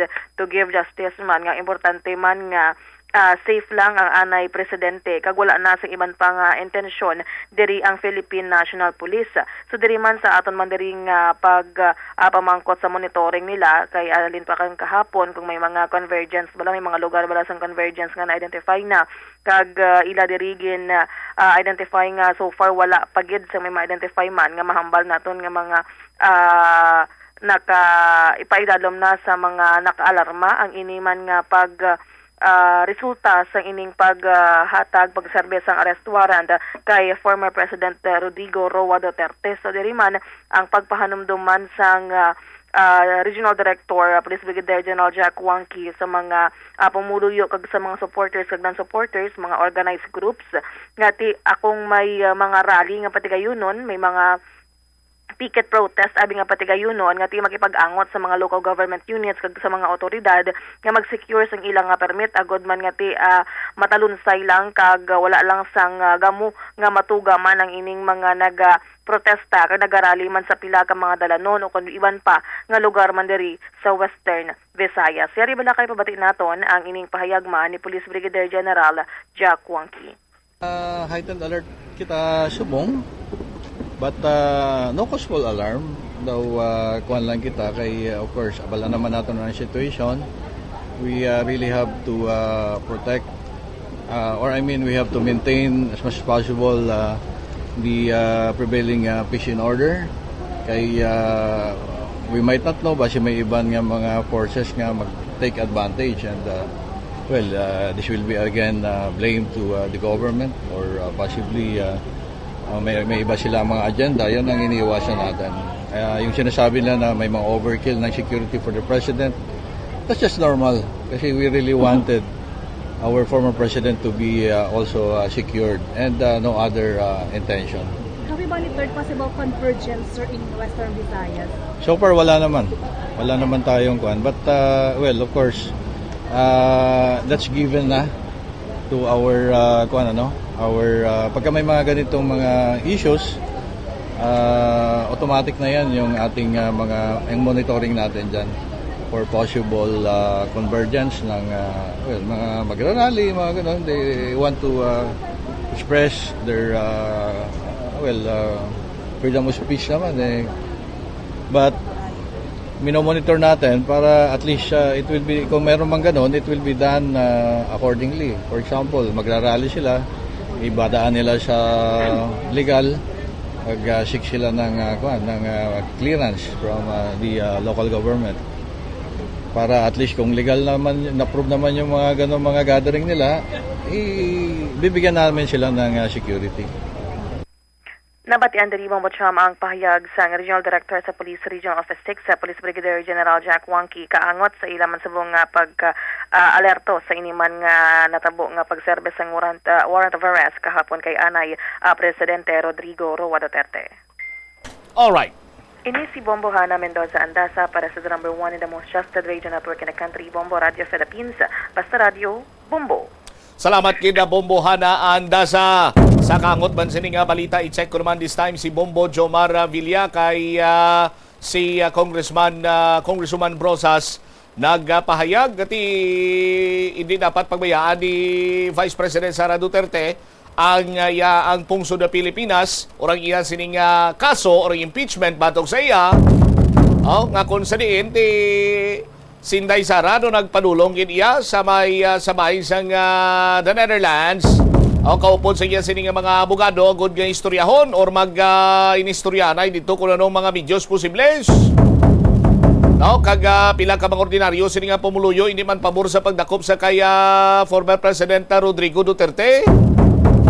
Sa aton sining nga mga kabumbo kag sandig man gani sa aton sining nga pagpanalawsaw ining temporary restraining order from the Supreme Court ni Mot in academic na inikuno Mot silingon way na niya sang epekto para iyang ibalik diri abi sang Interpol or sang International Criminal Court pa si President Rodrigo Duterte. Sa aton sining mga kabumbo Anyway, istoryanta dugang sinibanwa check tanay balita ni Bombo Jomar Villa. Bombo Jomar sa report, please go ahead. Questions ang pila ka mga cause-oriented group, no? Ang ining pagpadulong sa Netherlands ni Vice President Sara Duterte. Ining kasunod Bumbuchamp no nga dala na dito si former President Rodrigo Duterte in line man sa sining ginapakatubang sining nga kaso nga crimes against humanity no sa International Criminal Court. So sunod diri kay Congresswoman Arlene Brosas sang Makabayan Coalition kay subong nga aga may aran is lagi patigayon sining press conference diri sa may syudad sang Iloilo in line man sa pila ka mga isyu diri karon nga ginapakatubang diri sang syudad no especially sa mga markets diri. So naghatag karon sang atensyon ang sentro no sa sining diskusyon ang pag-apas no ni Vice President Sara Duterte sa iya sining amay nga si former President Rodrigo Duterte. Tigin question ni sang natungdan kung sa diin ang isa diri karon sa punto no nagakadapat nga tungdan sang Vice Presidente ang iya sining katungdanan kag hindi na dapat magkadto kag mag-apas sa iya sining amay. Suno diri sa iya posibleng basi kun isa ini sa rason agod nga mapalagyuhan no ang ginapakatubang sini karon nga issue kay damo pa kuno sang dapat tapuson ining si Vice Sara especially sa ginapakatubang sini karon nga impeachment. Bumbuchamp isa man gani sa raise nga concern nga dapat kuno dalion na sang Senado kung paano nga kaumpisa na sa pag-impeach kay Vice President Sara Duterte. At the same time sunod diri sa kongresista nga basi isa man ini karon sang palagyan nga kung paano nga malikawan na no sang Vice Presidente ang ginapakatubang sini karon nga issue especially ang ining mga reklamo batok sa iya sining termino bilang Vice Presidente. Bumbuchamp especially ining impeachment man batok diri karon sa Vice Presidente kag hindi naman kuno nagakadapat no nga kinahanglan nga sugaton pa didto nga sining amay si former President Rodrigo Duterte kay mismo si Congresswoman Brosas naghambal nga mismo ang iya sining amay ang gusto magani kuno nga iimbestigaran gilayon no sang International Criminal Court kag gin-challenge siya pagani na sali ining si Congresswoman Brosas ini siya ang nag-question ni sang nagligad no kay former President Duterte dito sa Quadcom hearing na nga naghambal kon pabor si Duterte nga imbestigaran sa ICC. Di nagsabat man ang anay presidente nga gusto sining dalion no ang pag-imbestigar sa ICC kay base kuno nga mabawian sa sang kabuhi kag hindi pa makumpisar sa imbestigar ang International Criminal Court. Bumbuchamp. In short, why kuno dapat sa kabalakan no kag hindi na dapat magkadto dito sa Netherlands si Vice President Sara Duterte. Aribla no ang kabahin sang pahayag ni Congresswoman Brosas no sang nga interview diri sa Bumbo Radio. Ang niya bilang Vice Presidente, di ba? Kasi dapat Vice Presidente siya dito sa Pilipinas. Tapos haharap siya dapat sa impeachment. May impeachment complaint po sa kanya. At dapat ngayon ang Senado ay nagsisimula na magbuo ng impeachment court. Hindi niya yun hinaharap. Anong ginagawa niya? Pero siguro tinatakasan niya or pupunta siya doon. Ano ang plano niya pupunta? Bakit siya kailangan sa Netherlands, no? So, baka doon na nga lang siya, no? Kasi sa totoo lang, isa din sa mga kung maaalala natin, isa din siya sa mga pinangalanan, no? Ni Arturo Las Cañas, kasapakat ng DDS at Tokhang extrajudicial killings, no? Isa siya sa mga pasimulo ng Oplan Tokhang nung mayor siya 2012. Tapos in-appoint. Tapos nung time na yon, kasama niya rin si Bato de la Rosa as Chief of Police ng Davao. So sila talaga yung panahon na yon ng ICC proceedings 2011 to 2019. Bago tayo umalis ng nung ICC ang Pilipinas. So yun yung sakop na time. So ibig sabihin, wag na nilang pakawalan kung meron palang kasalanan, 'di ba, kung nandoon at pumunta. Parang sinasabi mo kung na ginagawa ng rason lang yung pagpunta doon na pumunta sa para yes, oo. 'Di ba? Parang takasan mo rin pananagutan mo dito, takasan mo rin pananagutan mo doon sa ano. So, anong gagawin niya doon, 'di ba?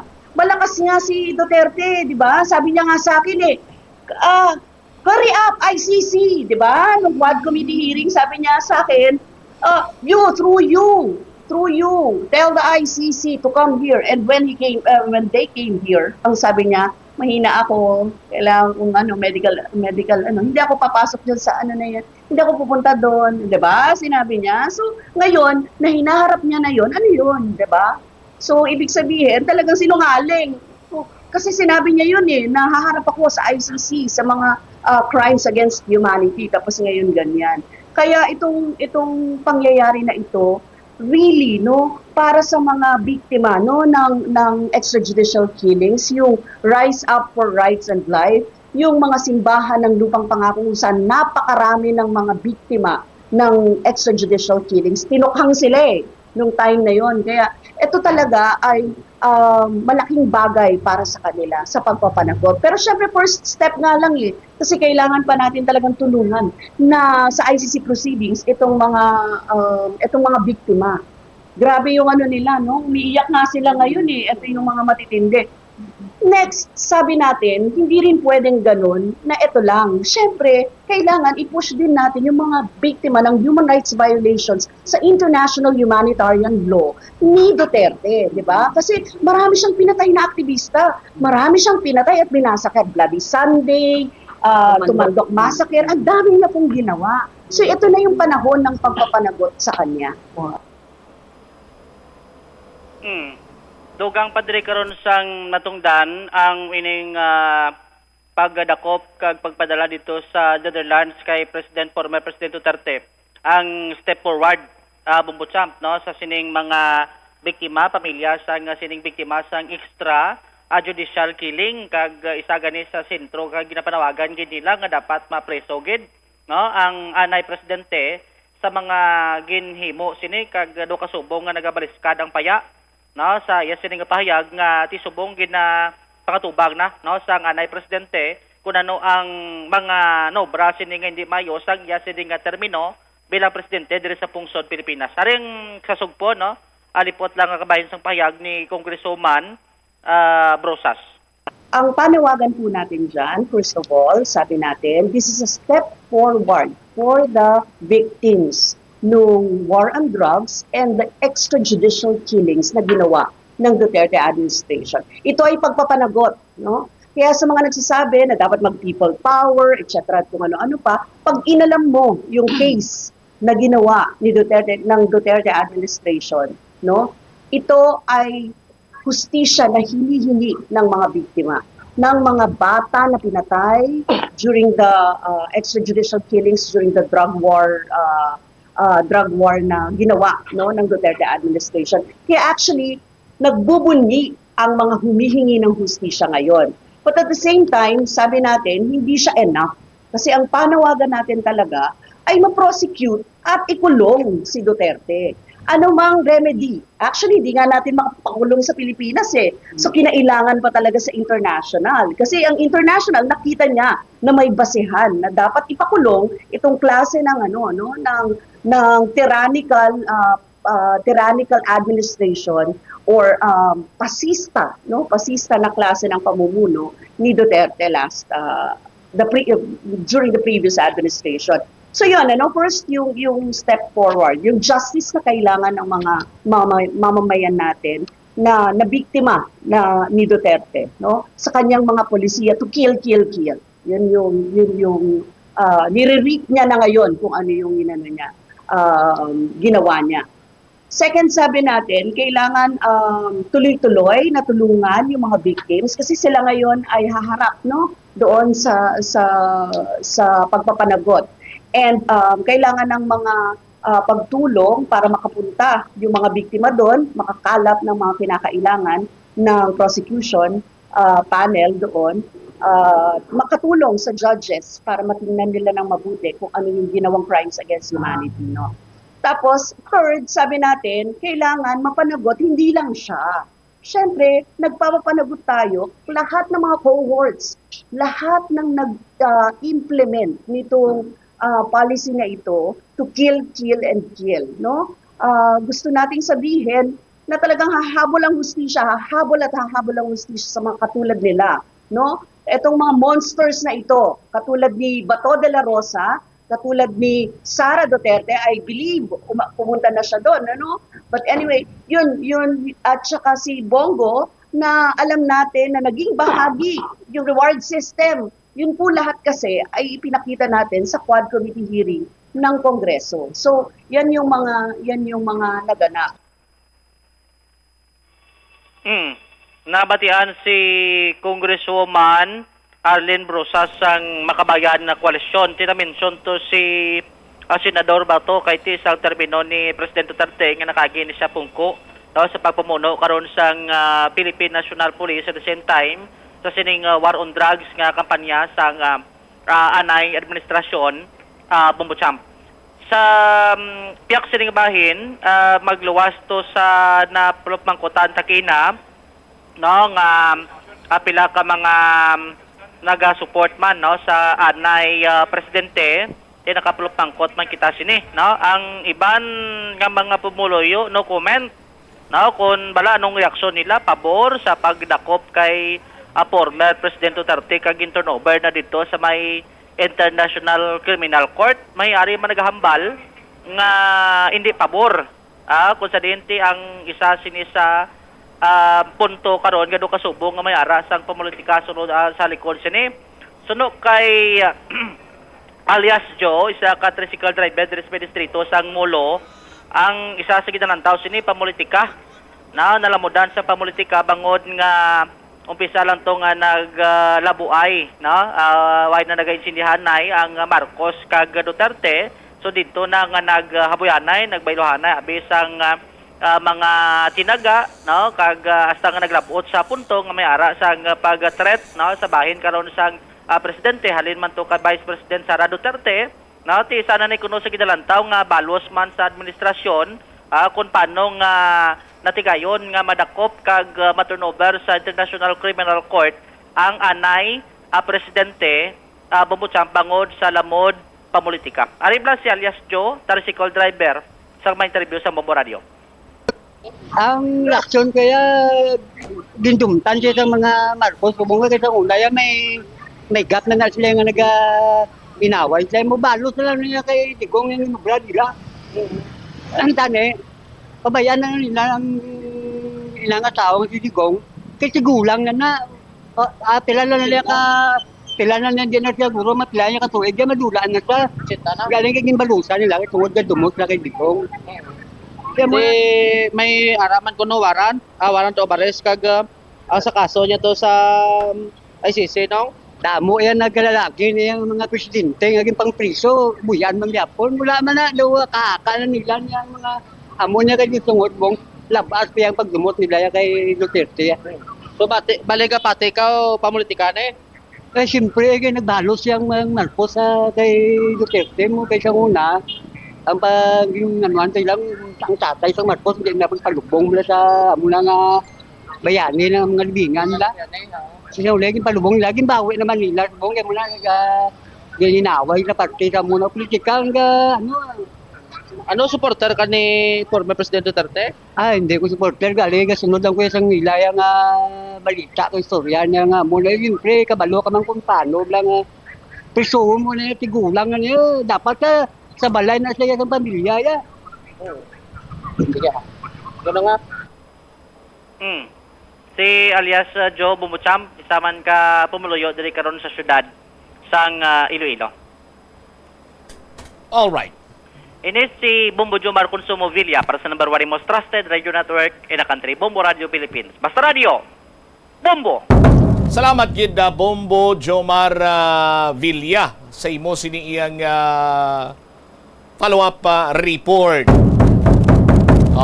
Di sa aton sini nga mga kabombo na tabo na ini sa bahin karon iya sa mga Duterte ti may mga luyag silang ikasaman sining mga medyos posibles agod nga mabalik diri iya sa pungsod Pilipinas si President or former President Rodrigo Duterte no? Sa aton sining mga kabombo may mga paglantaw man nga gin politika ini. Sa aton sini nga mga kauturan, tikon sa bahin karon iya sang pamulitika, indeed may politika gid man diri banwa. No, bisan sino lang guro magambal miyara gid sang politika hindi magpati nga wala ini sang pamulitika ti ambot na lang kung anong iya sini nga pagapatihan. No, kay ining mga tao nga involved, former President Rodrigo Duterte, no? Ginapatihan gin politika sa kampo ni President Bongbong Marcos, pati na ang sa bahin ni Vice President Sara Duterte, tanan man ini sila mga politiko. No? Ugaling nagapanindugan diri iya banwa ang International Criminal Court nga ang complaints humalin pa sang tuig 2016 sa pag-umpisagid sang termino ni former President Rodrigo Duterte.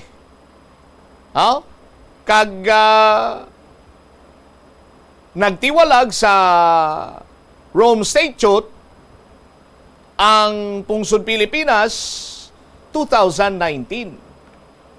No? I think March to Black. Correct me if I'm wrong, sa aton sila magkabumbo. So, ang 2016, 17, 18, hasta iya sa tsimpong tuig 2019, tanan to nga mga complaints batok sa kay former President Rodrigo Duterte, amo tong nangin balasihan. Sang tatlo ka mga huwes nga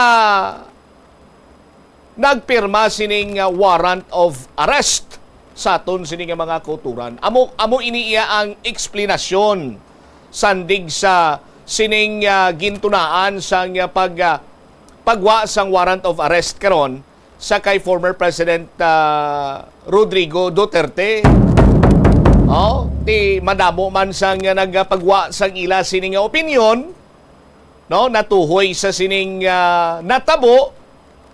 Ang aton lamang siniya mapalabot sa aton sining mga kauturan, mga kabombo, no, nga hatagan ta sang tsimpo nga magbasa kita kay hindi lamang kita iya magpadala-dala sa istorya ni Juan, ni Juana, ni Pedro, ni Pedrita, kag kung sino dira nga mga mangin alamon. Okay lang man ina banwakon ang ila siniiya nga istorya is sulod sa punto. Ti paano abi karon kung nagdugang lang sa pagpainit sang Balatyagon katulad sang pagkainit sang Balatyagon sang mga supporters ni former President Rodrigo Duterte or sa mga Duterte sa pangkabilugan. Hindi naton luyag nga maggatong pa kag paibwalon ang kainiton sa mga supporter sang mga Duterte. Ang ato lamang sinadriya nga basihan sa sining nasambitan sining plastada nga mayara sang layi nga ginatawag. Ining layi, ining mga pagsulundan, amo iniya banwa ang nagasiparar sa aton. Amo ning nagasiparar sa aton sa mga sapat. Amo ning nagasiparar sa aton ining ginatawag nga government of laws and not of men. Mayara kita sang set of laws nga nagakinanglan kag nagakadapat naton sundon. Hindi lamang iya banwa kay kung ano iya ang hambal sang isa ka politiko or leader nga paborable sa iya sini iya nga interest, kabigo naton nga amo ina iya ang layi. No. Mayara kita iya sang mga layi kag pagsulundan sa pangkabilugan sa aton sini karon nga mga kabumbo. So kung amo sini ang natabo, di bala hambal gani ni Congresswoman Arlene Brosa sinya, di bala sa Quadcom to batian nyo man, nakitaan nyo man nga naghambal si former President Rodrigo Duterte. Siya nga nagadali na siya gani nga imbestigaran siya sa International Criminal Court. Siya paagi bala sa imo. Oh, pwede na. Dasigan nyo na, imbestigarin nyo na ko. Oh, arestuhan nyo ko. Kay basi hindi nyo na kumabtan, kay tigulang na ko mo basi mapatay na kubla. Sa aton sini nga mga kabumbo. Oh.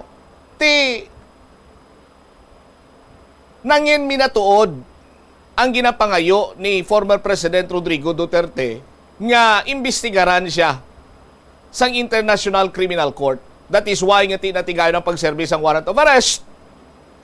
Ini siya ang ginbiyahe pa The Hague sa the Netherlands. May stopover pa sila gani sa Dubai. Sa aton sinikaroon niya nga mga tagpalamati. May mga informasyon man kita diri nga yara na karon si former President Rodrigo Duterte sa Dubai.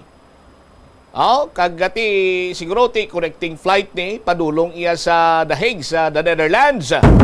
Sa aton sinikaroon nga mga kabumbo. Pila gani sa mga pananawan sang mga kilala man naton iya nga mga manginalamon. Ang ila sini nga ginakadlukan is that nga mag-alsa. Bangod man sa pagduso sang pag-ibwal sa Balatyagon ang mga supporters ni former President Rodrigo Duterte. Nga kung sa diin baka angkon sang makatuga karon iya banwa sang let's say chaos. So, sa malipot sini nga pulong, kung may amo sina nga magklinabo, basi kon diri kag madeklarar si President Bongbong Marcos sang martial law. Di makambal kita nga baw. History repeats itself. Sa aton sini karon niya nga mga kulturan. Ang iban gini nagambal siya tiba si isa man ini sa pamaagi nila. Agod iya nga kargahan ng mga supporter sa mga Duterte. Kag kung may matabo sini nga chaos, ipaiway ang eleksyon. Deklarar sila martial law, ang mga Marcos mapabilin sa ila sini iya nga pwesto. Why na eleksyon? Nagalaom kita banwa nga hindi kabay pa hindi amo silang padulungan sini. Sa aton sini nga mga kabumbo kay we cannot afford sang another martial law na naman iya banwa. Sa aton sini nga mga kauturan. May ara sang sa kampo sang mga biktima sang extrajudicial killings. This is one step agod kuno iyang matagan sang hustisya ang ila sining kamatayon. Pero ako taman kag sa hindi, ang war on drugs ni former President Rodrigo Duterte, naghatag gid man iya sang confidence. Ang bot ko silingon nga confidence bla inang way kabala iya ginakibang nga magabihan ka puli basi banggaan ka dira sang konsino dira iya nga nagapramula ang mata, nagapangusang, nagaragumo ang iya sini iyang mga ngipon sang pangusang, tayaan ka sang kunang kilala ko patayaan ka na double blade, double blade ka duwa ka gid magdugo. Diyan sundang na bla. Double blade nga sundang. Kag the rest is history para sa imo nga mangin biktima sining mga adik. Tisadtong tsimpo iya tawhay gid man kag laka-laka ang kinagamo. Ugaling ang diferensya, una bes ginabusuhan. Ginabusuhan ang war on drugs. Paano ko nambal nga ginabusuhan? Yang iban to bisan wala man iya nagadruga, nasalaan lang for compliance and accomplishment sake, nadala sa nagkalamatay. Ang iban, kumukontra sa politika, pinanglista. Ang iban may madugay na nga hirigot-anon nga nagapatunga sa ila sini nga pamilya, and it so happen the other family may connection or nagapungko sa puder, ginlakip ang pangalan sang himata sang pamilyang may feud sila. Tidira na nagsulod ining ginhambal naton nga pagpang-abuso. Isa pa gid ka problema sang war on drugs, wala sang direksyon. Ang tinutuyo lang to siya paghamba ka war on drugs, patyon lang niya ang mga drugista. Galing kaya mga nagkalamatay sini nga mga drugista, kalabanan gid sini banwa, makabig naton nga mga sanga-sanga lang or dahon-dahon lang. May pilagin man nga mga drug lords nga na-neutralize, pero kung na-neutralize ka naman ang mga dalagkuan sini nga mga player in terms of illegal drugs, nga subong. Gabaha kag milyon nga balor sa illegal nga druga ang ma-recover sang aton sini kapulisan sa ila sini pagkasasang buy-bust operation. Nga aamo sina sa aton sini matag palamati. Di ba? Daw kasubong iyang war on drugs nga wala sang direksyon, wala sang ginabusuhan, daw kasubong inibanwa sa hilamon. Gingraskatiran mo na, butangan mo na sang pesticide or kung ano man nga sahi sang hilo para magkalamatay ang hilamon, magkalautod ang hilamon, binungkal mo na. Pero sa pagligad sa mga inadlaw, amat-amat ini sila sa gyapon nga nagatubo kag naggapa pa subong dabong na banwa. Bangod nga ginabusuhan kag wala sang eksakto sini nga direksyon, pero may kayuhan man kung tani ini banwa. 39 minutos na nakaligad sa takna sini nga launa. Sa aton sini nga pagapanumbalik, dugang pagin sini nga mga balita kag impormasyon diri sa palatuntunan sa bumbuhanay sa Udto. Progresibo nga grupo nagpanawagan nga ilakip sa investigasyon ang mga malapit nga tawo sa kay former President Rodrigo Duterte. Lakip na sina diri karon sa bahay naman niya sa syudad sa Iloilo. Committee Chairman on Public Safety suportado ang panawagan ni Mayor Jerry Treñas nga dapat sikyaron ang mga electrical connections sa tagsa kapanimalay diri sa syudad agol malikawan ang sunog.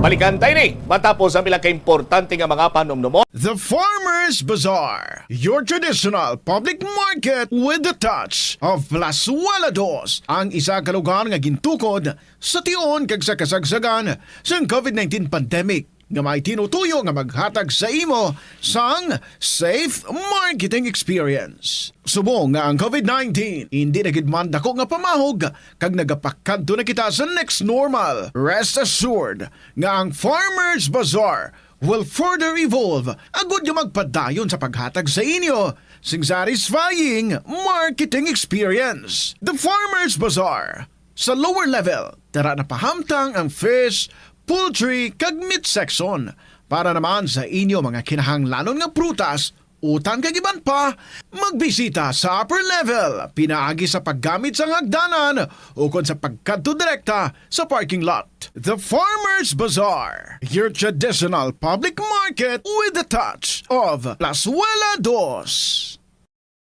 Plazuela de Iloilo, Billboard of Activities for March 9 to 15, 2025.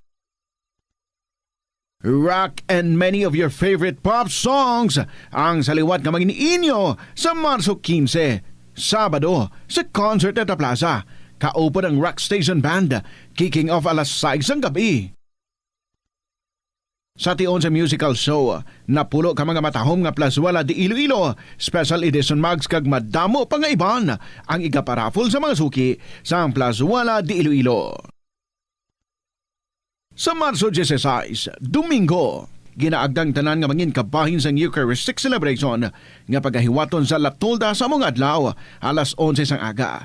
Sa tiyon sang Holy Mass, ipangamuyo naton sa Ginoo that we will always remember nga sa kag sa gitlang ang nagaisahanon nga true source sang kabakod nga aton ginakinahanglan to deal with life's challenges. Plus, wala di Iloilo, we remain to be one with you in the common hope for a better community and a progressive country in 2025.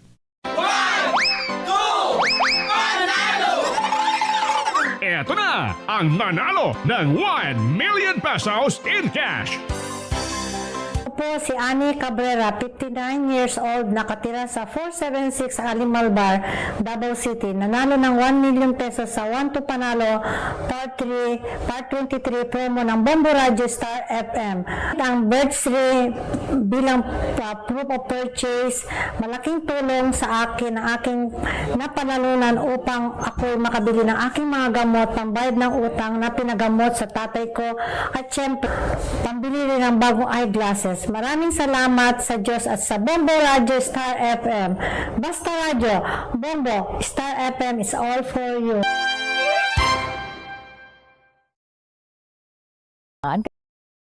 Daw hindi ka makahibalo kung ano ang imo nga unahon. Kung magtuon ikaw, siguraduhang anay nga nakakaon ikaw sang maayo. Agud nga maka-function ang imo nga utok. Kung gusto mo ang snacks, siguraduhan man nga na-preparar na ini antes pa man ang imo study time.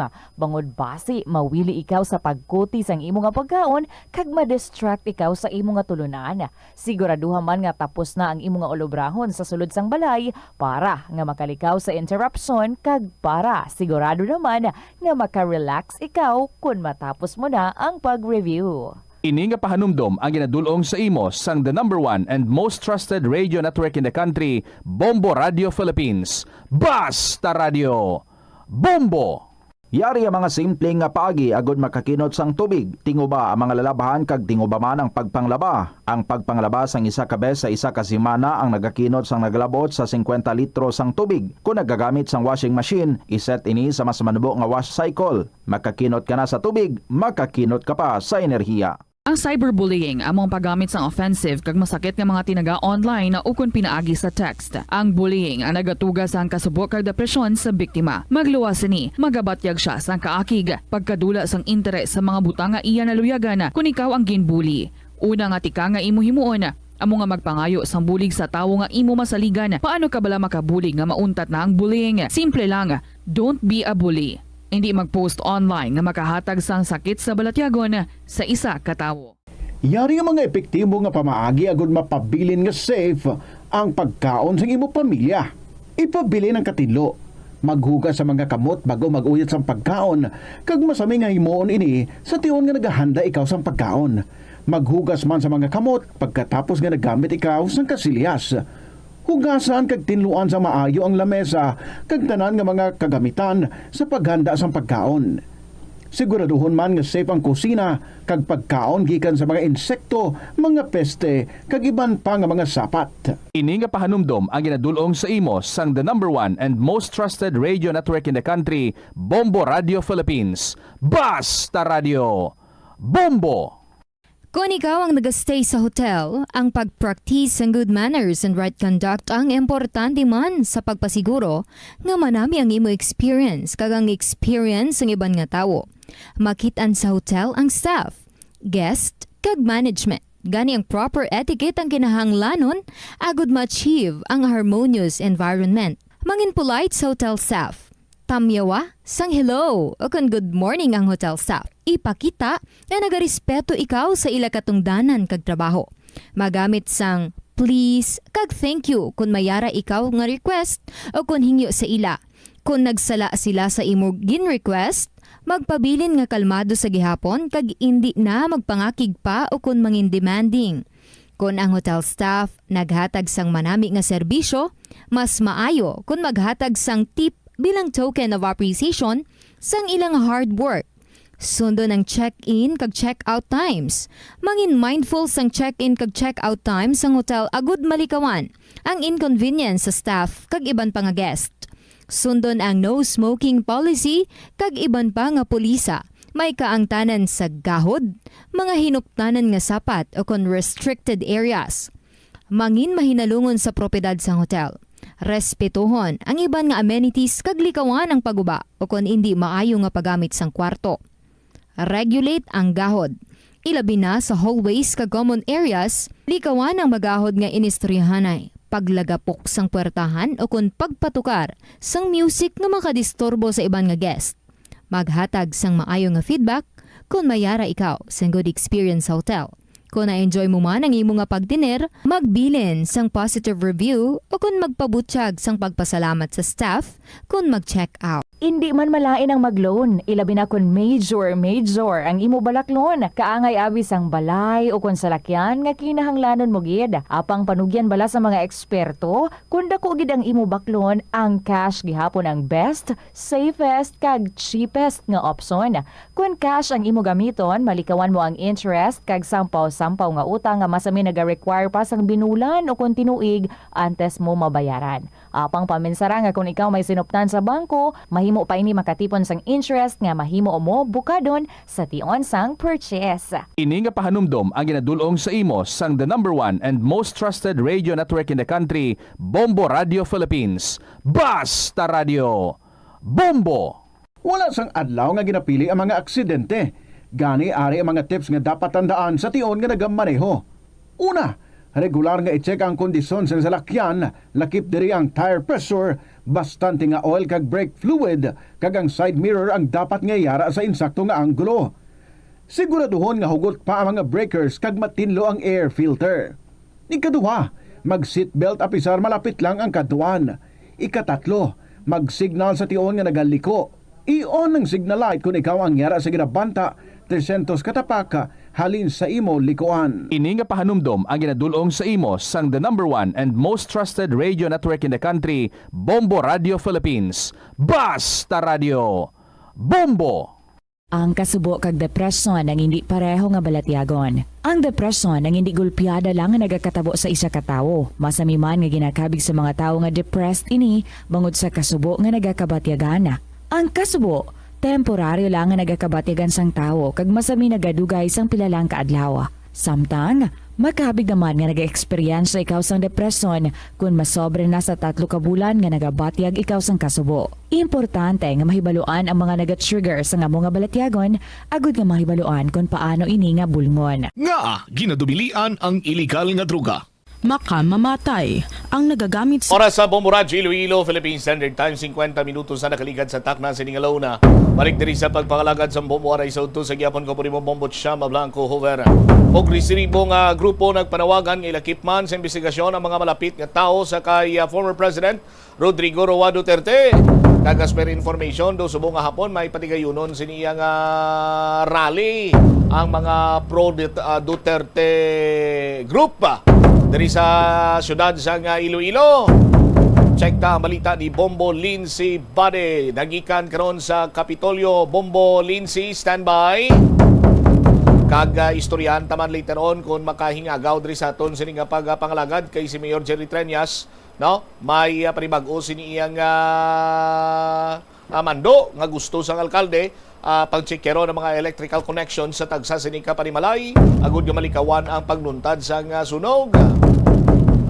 Check ta for the meantime si Bombo Lindsay sa report. Please go ahead. Nagapanawagan Bombo Cham ang bagong alyansa Makabayan Panay sa publiko nga hindi man pagkalimtan ang pila ka mga individual nga may involvement sa extrajudicial killings kag red tagging sang tion or sang tiyempo ni Anay President Rodrigo Roa Duterte. Din pakigangutan naton si Mr. Elmer Foro, ang Secretary General sang bagong alyansang Makabayan Panay, kag iya diri pahayag nga preska pa subong paraya sa ila ang ining pagpatay sa mga tumandok Bombo Cham mumano sa pila ka mga red tagging nga natabo sa pila ka mga individual nga tinagresulta sa pagbutang sa risgo sang ilaya nga mga kabuhi Bombo Cham kag tipres naman para sa ila ang halos adlaw-adlaw nga pagpatay suno sa iya sa mga sibilyan nga wala man lang nag-agi sa husto nga proseso may kangtanan sa drug war campaign sang anay administrasyon. Pangting ining na natabo kahapon umpisa pa lang suno sa iya sa sining ginalabot nga hustisya para sa mga biktima sa extrajudicial killings. Dugang padarisang natungdan pila ka mga pangalan ang gin-mentionar sa Secretary General sa bagong alyansang Makabayan Panay. Lakip na darino si Adibol Sinas, Bombot Sam, na tinag-serbe nga anay chief man sa anay sa Philippine National Police, si Major General Adibol Sinas, na konsediente madamo man suno sa iya sa mga human rights issues sa tion niya, Bombot Sam. Kag ti magluwas sina kanday Lorraine Badoy, ang anay spokesperson sa NTF ALCAC na timasami ko nga nag-red tag sa mga individual amo man ang ex-communist rebel na si Jeffrey Celis, Bombot Sam. So mayo kuno suno sa iya nga sila dapat maimbestigaran man bangod sa pila ka mga human rights issues or ang ining paglapas Manila no sa tawhanon nga kinamatarong. So suno sa iya bangod sa sining natabo kahapon nga tipagdagdag sa arrest warrant sa International Criminal Court kay anay Presidente Duterte, do ini kuno nagapakita nga ti samtang nagabato ang mga pumuluyo ang Filipino samtang may nagatindog sa sining hitabo nga natabo last administration samtang nga may naga-question kag pati nga tiyara sila sa husto, may aragid sang may aragid sang resulta nga maayo suno sa iya nga maangkon, especially nga matamat na nga ginaangkon ang hustisya para sa mga biktima. Ang luyag diri nila nga tipadayon sila no nga panawagan nga sigurudohon nga hindi makagwa kuno sa presuhan si anay President Duterte nga manabat si anay President Duterte, Bombot Sam. Yari bala ato na pamatian na nangin pahayag ni Mr. Elmer Foro, ang Secretary General sa bagong alyansang Makabayan Panay. Preska pa sa ato ng pagpatay kay Jan Maronsilid. Preska pa sa ato ng pagpatay sa mga tumandok. Kagam pagkapriso sa madamo nga tumandok, kapag bakwit sa madamo nga tumandok. Preska pa sa aton ang madamo ikipagpriso ng mga lideres sa aton ang mga progresibo nga sektor. Preska pa sa aton ang halos adlaw-adlaw nga pagpatay sa war on drugs sa mga inosente kabataan kag sibilyan diri sa isla sang Panay.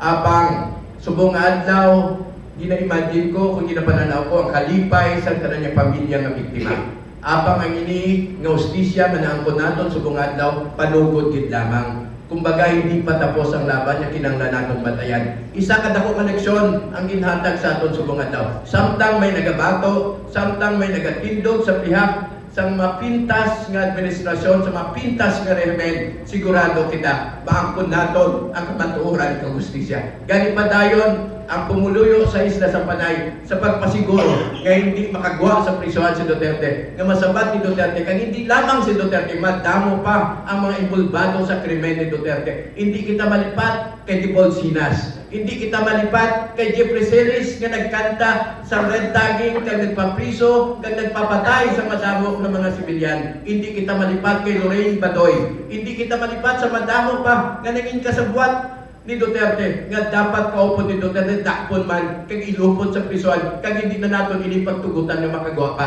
Bangod ang natabo kay Duterte magasilbing eleksyon sa masunod nga administrasyon nga ang pumuluyo nakahanda magindog magbato kabuhi man ang kabayaran agud hindi na maliwat ang madulog kag indaptan sa pumuluyo sa panahon ni Duterte. Nabatian Bombot Sam si Mr. Elmer Foro. Ang ining ginahambal niya ng ating mga pagkalamatay no, sa sining mga tumandok natabo ina sa tion or December 30, 2020. Bombot Sam, kung sa diin Sam ka mga indigenous leaders napatay sa isa ka operation sa may central na nga bahin nga tiging gin-condemn man ini sa pila ka mga environmental kag human rights groups, mga lawyers naton, even ang aton nga mga Catholic bishops, Bombot Sam. Alright. Ano naman iya nga grupo ang magapatigayon sang rally later on, Bombo Lindsay? Kahapon natigayon nga magpatigayon sa hublag protesta ang ining mga progresibo nga grupo halin sa mga naglain-lain manong nga mga organisasyon nga nagapabutyag man sang ila kalipayan bangod sa pagka-aresto kahapon no sang anay presidente. Subong naman or karon sa hapon alas 4 may ara naman sa patigayonon nga hublag protesta ini naman niya para naman iniya sa pagpanawagan nga hindi or ibalik dari sa aton sa Pilipinas si President or si Anay President Duterte matapos siya nga ginadala sa dahig Netherlands Bombotsam. Ini mga pro Duterte or mga supporters ni Anay President Duterte Bombotsam. Natawon ta ina karon kung sanday sinoni no ang makita naton dari abi nga mga grupo dari nga timagatililipon kay ti kagabi actually maging patigayon man sila nga do candle lighting dari sa may distrito sang Molo pero ti base magdugang-dugangan ang ilang mga grupo no or mga upod sa ila karon alas 4 kay diri ni siya hiwaton sa atubang sang Iloilo Provincial Capital. All right. Ini si Bombo Lindsay Ermitanio Bade para sa the number 1 and most trusted radio network in the country ang Bombo Radio Philippines, Basta Radio. Bombo! Salamat kid Bombo, Lindsay Bade sa imo siniya karon nga follow-up report. By the way, hindi lang gali kay si hindi lang gali kay Sinday Sara ang aton sini nga Vice President ang nagpadulong sa may the Netherlands. Kay may sulat man dire si Representative Paulo Duterte, no? Sa kay Speaker Martin Romualdez. Ang iya sining sulat in relation to letter request for travel clearance recently submitted to your office March 11 through electronic mail. This representation seeks the issuance of a revised travel clearance for my personal trip to the Netherlands and Japan from the 12th of March and 12th of March to 15th of April 2025. The expenditures incurred from this trip are from my personal funds alone. No? Daghang salamat. Signed si Representative Paulo Duterte. So si Basti malakat manayan. Si Paulo Sinday Sara nagpadulong, may mga clearance na ang spokesperson kay ginasa Malacañang hindi pa hatag sang konkreto sining informasyon whether or not may yara sang travel clearance si VP Sara Duterte. Pero ang sulat nga ginawyatan sa Bombo Radio Philippines, sulat nagikan sa kay Representative Paulo Z. Duterte, no, nga ini siyang mapadulong man iya sa Netherlands, no, kag subong man sa Japan. Personal trip pa ang iya sining ginabutang diri sa aton sining mga kabombo. So bantayan naton ang dugang pagin nga mga balita kag impormasyon. I'm sorry to say do lang alang naging naton sining tiyempo diri sa Bombo Anay Sauto ang iban sining mga balita kag impormasyon itugyan naton sa iban sining News and Public Affairs program sang Bombo Radio Iloilo. Isi Bombo Chama Blanco Vergabilin sa imo sa mananay nga hapon. May God bless us all. Para sa the number 1 and most trusted radio network in the country ang Bombo Radio Philippines, Basta Radio. Bombo! The Farmer's Bazaar, your traditional public market with the touch of Plasualados, ang isa ka lugar nga gintukod sa tion kag sa kasagsagan sa COVID-19 pandemic nga may tinutuyo nga maghatag sa imo sang safe marketing experience. Subong nga ang COVID-19 hindi nagidman dako nga pamahog kag nagapakadto na kita sa next normal. Rest assured nga ang Farmer's Bazaar will further evolve agud nga magpadayon sa paghatag sa inyo sing satisfying marketing experience. The Farmer's Bazaar. Sa lower level, tara na pahamtang ang fish, poultry kag meat section para naman sa inyo mga kinahanglanon nga prutas, utan kag iban pa, magbisita sa upper level pinaagi sa paggamit sa hagdanan o kon sa pagkadto direkta sa parking lot. The Farmer's Bazaar, your traditional public market with the touch of Plazuela Dos. Plazuela de Iloilo, Billboard of Activities for March 9 to 15, 2025. Rock and many of your favorite pop songs ang saliwat nga mag-inyo sa Marso 15, Sabado sa Concert at Plaza. Kaupo ng Rock Station Band, kicking off alas 6 ng gabi. Sa tion sa musical show, napulo ka mga matahom nga plaswala di Iloilo, special edition mags kag madamo pa nga iban ang igaparafol sa mga suki sa plaswala di Iloilo. Sa Marso 16, Domingo, ginaagdang tanan nga mangin kabahin sa Eucharistic celebration nga pagahiwaton sa Latolda sa mga adlaw alas 11 sang aga. Sa tion sang Holy Mass, ipangamuyo naton sa Ginoo that we will always remember nga sa kag sagit lang ang nagaisahanon nga true source sang kabakod nga aton ginakinahanglan to deal with life's challenges. Plus wala di Iloilo, we remain to be one with you in the common hope for a better community and a progressive country in 2025. Problema kagid bala kung paano makasupod sang kwarta bangod sa wala tuong nga galastuhan. Better management ang kinahanglan dira. Isa ka tip abang spending awareness. Magamit sang money management app o kung pwede man nga malista mo agud nga ma-track o kung masundan mo ang imo gasto sa nagkalain-lain nga kategorya. Diri mo mahibaluan kung pila ang imo gasto sa hindi manggid kinahanglanon kaangay sang pagkaon sagwa, entertainment kag bisan ang adlaw-adlaw mo nga pagpangape-kape sagwa nga tuman ka gasto. Kung maedukar mo na ang imo kaugalingon sa sini nga mga andan mo, sigurado nga makahimo ikaw sang plano kung paano ikaw maka-improve.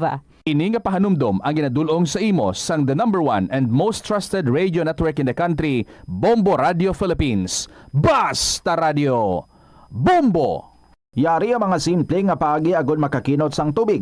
Kaayuha ang mga taga sa tubo o kon hose. Hindi tanan nga taga sa mahapos kagilayon nga makita tungod ang mga tubo o kon hose ang nakalubong sa duta o kon semento nga bahin sang balay. Kung magsigi ang mga tagas nga ini, mahimo nga magalabot sa 10,000 ka litro sang tubig ang mausik sa isa ka tuig. Maggamit sang leak detection tool o kon magkonsulta sa mga eksperto kung may pagpangduwa-duwa nga may tagas sa mga tubo sang tubig agod ini gilayon nga makaayo. Madamo sa aton ang hindi katulog kung wala sang electric fan. Yaring pila sa hindi manaming epekto sa paggamit sang fan kada gabi. Congestion, ang naga-circulate ka hangin halin sa mga fans, ang makapadry sang baba, ilong kag tutunlan.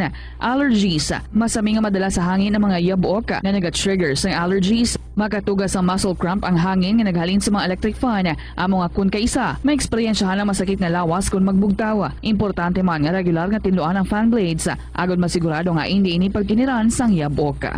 Yari ang mga epektibo nga pamaagi agud mapabilin nga safe ang pagkaon sa imo pamilya.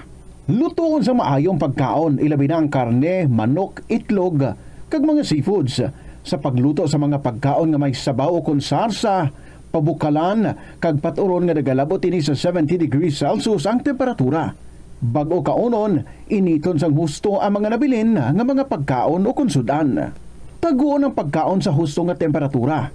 Hindi pag-ibilin ang naluto nga pagkaon sa ordinaryo nga temperatura sa sulod sang 2 ka oras. Ibutang gilayon sa refrigerator ang luto nga pagkaon kag mga pagkaon nga madasig mapanos. Ipabilin nga mainit o kung masobra sa temperatura nga 60 degrees Celsius ang luto nga pagkaon bago ini ihanda sa imo pamilya. Hindi pagtaguon sa madugay ang pagkaon mangin sa refrigerator. Ini nga pahanumdom ang ginadulong sa imo sang the #1 and most trusted radio network in the country, Bombo Radio Philippines. Basta Radio! Bombo! Hindi ako Kada 39 segundo, may isa ka tawo nga nagakabiktima bangod sa paggamit sang computer. 8 ka milyon sa kada tuig ang ginaatake sang hacker. Likawan ang mangin isa sa biktima, mangin mahinalungon sa mga ginapanghatag nga impormasyon, protektahan ang kaugalingon, paggamit sang internet pasang karon. Ini nga pahanumdom ang ginadulong sa imo sang the #1 and most trusted radio network in the country, Bombo Radio Philippines. Basta Radio! Bombo! Kunyara ikaw sa balay sang iban, importante ang pag-practice ang good manners and right conduct sa pagpakita sang respeto sa tagbalay, sa ila space, kag sa ila pamilya. Be punctual.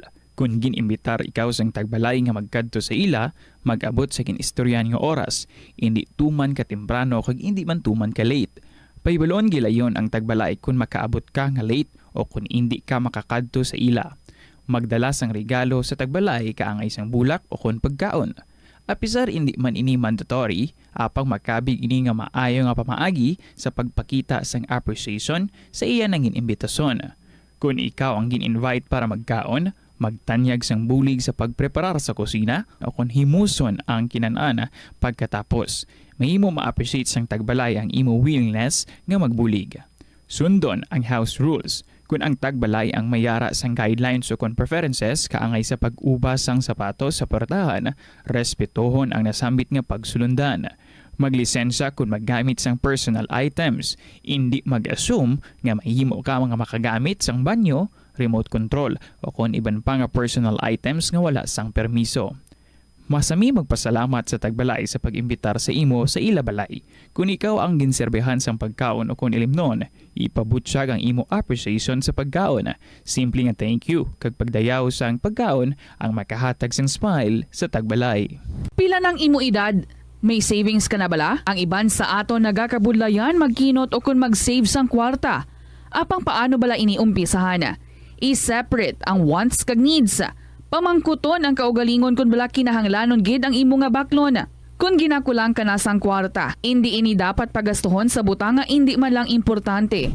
Kung hindi ka gid makakinot, mas maayo nga buhinan mo ang imo expenses. Mag-set sang goal. Umpisahi ang pagpanumdum kung para sa diin o kung para sa ano ikaw nagakinot. Ang Iloilo River Esplanade ang lugar nga para sa inyo. Ini ang favorite spot sang mga Ilonggos sa pag-ehersisyo kag paglantaw sang sunset. Madamo man sa mga local cafes kag restaurants nga malapit sa Iloilo River Esplanade nga makasatisfy gid sang imo nga kagutom. Ang Iloilo River Esplanade ang nakadaog na sa madamo nga mga awards, lakip na diri ang 2017 Gantimpala Excellence Award. Nabaton man sini ang haligi ng Dangal Award para sa Landscape Architecture category sang 2018 National Commission for Culture and the Arts o NCCA haligi ng Dangal Award. Hindi malikawan nga ginapangita gid sang isa ka tawo ang foot massage. Magluwas nga manami ini sa pamatyagan. Mayara man ini sa maayo nga benepisyo sa lawas. Sunod kay Dr. Tyler Wheeler, Primary Care Sports Medicine Physician, ang malipot nga foot massage ang makapahagan-hagan sang stress. Ang moderate pressure massage ang safe para sa mga kalabanan nga tawo ilabi na ang may mga kondisyon kaangay sang arthritis kag long-term pain. Mahimo man nga mag-seek sang professional massage therapist para sa imo nga relaxing foot massage. Yari mga tips nga dapat mo tandaan para mangin safe kag healthy ang pagkaon sa imong pamilya. Maglikaw sa tuman ka matambok, maasin, kag matamis nga mga pagkaon. Basahon sang maayo ang label sa mga balaklon kag i-check gid ang ilang nga expiration date. I-check sang maayo ang ginabakal nga karne kag isda agud makalikaw sa diarrhea kag food poisoning. Likawan naman nga magbakal sa mga unlabeled kag ginrepack nga mga pagkaon.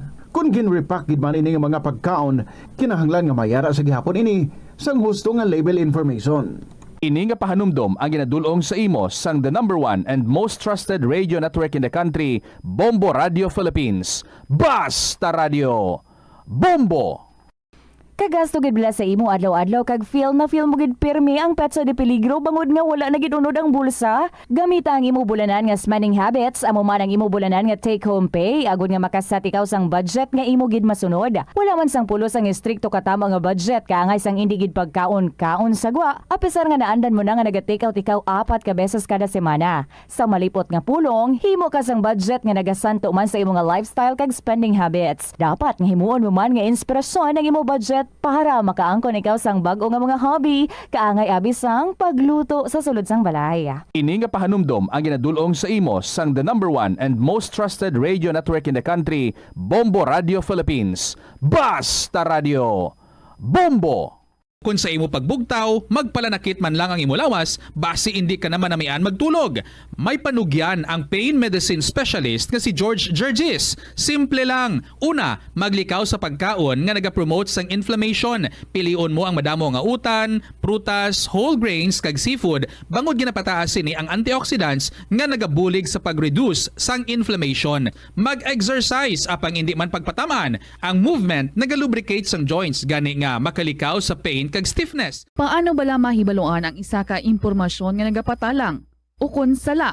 Una, i-check gid ang source kung sa diin inihalin. Kung ang impormasyon halin sa reputable news outlet, makit-an ini sa ilang website. Ikaduha, I-check ang petsa sang gin-publish ang impormasyon uko ng article. Ikatatlo, i-check ang detalye sang impormasyon. Basta hagid ang bugos nga istorya bangod posible nga ang detalye ang malayo katama sa nakabutang sa headlines. Mag-fact check. Atensyon sa mga mahilig magamit sang aircon. Nagpaandam ang medical expert batok sa mga balatian nga mahimo makuha gikan sa sobra-sobra nga paggamit sini. Sino ka Dr. Maria Encarnita Limpin, isa ka experienced healthcare specialist, mas maayo nga checkyaron nga malimpyo ang hangin nga nagikan sa aircon bangod kun mahigko, mahimo ini nga magtugas sang impeksyon kay mga balatian kaangay sang pulmonya. Gani hagan-hagan na lang ina bangod bisan makabulig ini sa imo sa maginot nga tiyempo, may risgo man ini sa imo nga ikaayong lawas. Kung sa dalan importante ang speed bumps, amo man ina sa imo galastuhan. Butang ka sang slow down nga barriers para mahagan-hagan ang imo galastuhan. Lakip sa sinya mo ang pagkakasi ng payment information alin sa shopping apps o mobile devices, paghimo sang barriers sa tunga sang shopping cart kag check out. Hindi ka man mag-subscribe. Ito ang Bombo Radio Philippines. Fully digitalized. Numero 1 sa balita, komentaryo, drama at serbisyo publiko. Bombo Radio Philippines. Bombo Radio Philippines. Ang inyong #1 at most trusted radio network in the country. Basta Radio Bombo! Good afternoon, maayong hapon gid sa inyo mga kabombo. Happy Tuesday or Wednesday gle, sorry. Happy Wednesday, March 12, 2025. Pila ka adlaw bago kita nga magboto. Aton nga checkeron sa aton nga Elections Day countdown. Nagalapit na lang gid mga kabombo. 61 days to go before Election Day. And today, diri sa kahapon lamang program, midweek kita and we're still on the lookout para sa ating mga winner para sa sininga simana. Gani pa di pa makapaapas ang inyong mga istorya kung luyag nyo man, no? Nga, basi ka mo man ang makadaog diri sa kahapon lamang program. All you have to do is find time to sit down and then write your story. Pwede nga ma-email sa bombo_iloilo@bomboradio.info or isulat ninyo kag ipadala sa kahapon lamang program DYFM, Bombo Radio Iloilo, Sky City Tower, Mapa Street, Iloilo City. Panawagan liwat sa aton nga winner si Roger sang Maasin. Roger, kita diri ini nga Saturday, diri ka na sa Bombo Radio nga estasyon diri sa may Mapa Street. Bago mag alas 2 ang hapon and palihog pa Xerox ikaw sang imo nga ID 2 copies. Kay may interview ako sa imo this coming Saturday. And mga kabombo, this afternoon ang nakalinyada naton mga beautiful stories na naman para sa inyo tanan. So good afternoon gidira sa mga nagaplastar, sa mga nagahilay-hilay, sa mga puro pangape, kag sa iban nga nagahimos kay balik naman sa work. Salamat gid for being there. Here's a song para sa inyo this afternoon from Regine Talk. Mahal ka ng mahal ko. Good afternoon, this is Tita Regine para sa kahapon lamang program.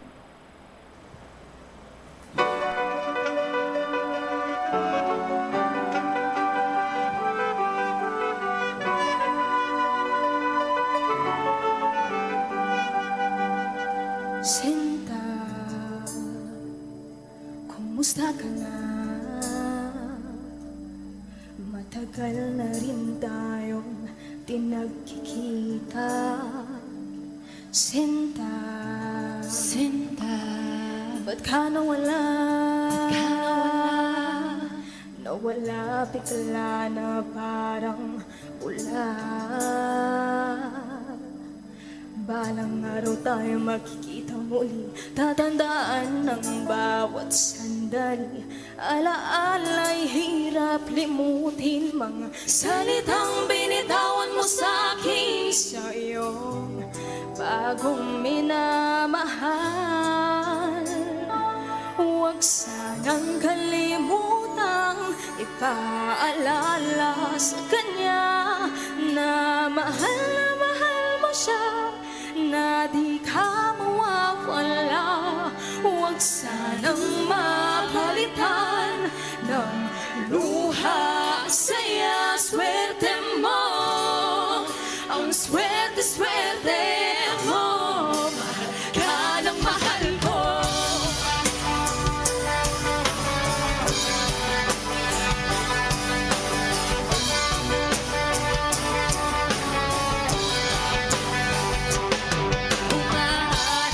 Sana'y mapabigyan ng isa pang pagkakataon.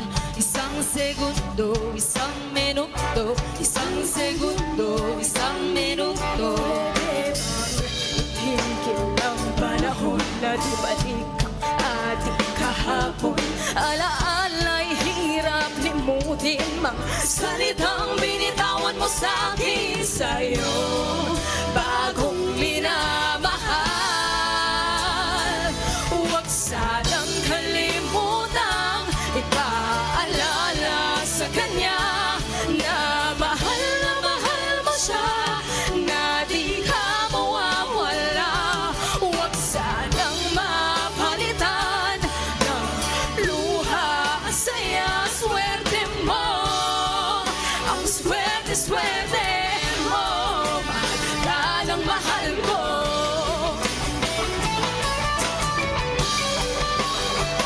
Bakit ba humanap ng iba? Bigay ko man lahat sa'yo. Ano bang meron siya na wala ako? Bakit ba iniwan mag-isa? Nagdurugo ang puso ko sa tuwing makita kang kasama siya. Nagmumukha na akong tanga. Huwag sanang kalimutang ipaalala sa kanya na mahal mo siya, na di ka mawawala. Huwag sanang mapalitan ng luha, saya, swerte mo. Ang swerte-swerte mo, mahal ka ng mahal ko. Mahal ka ng mahal ko.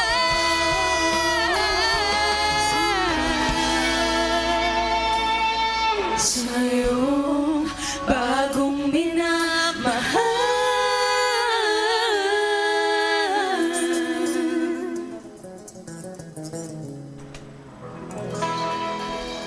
Mahal ka ng mahal ko, naka-experience man ka mo sina.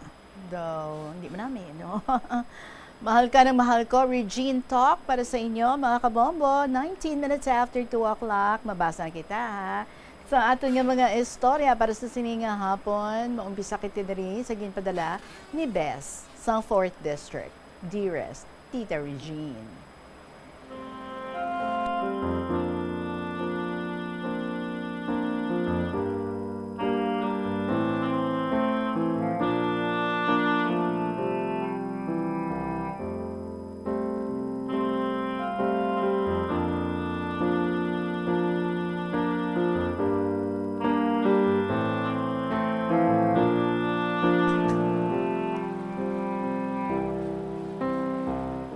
Good afternoon, Tita Regine, and to all KLP lovers and listeners.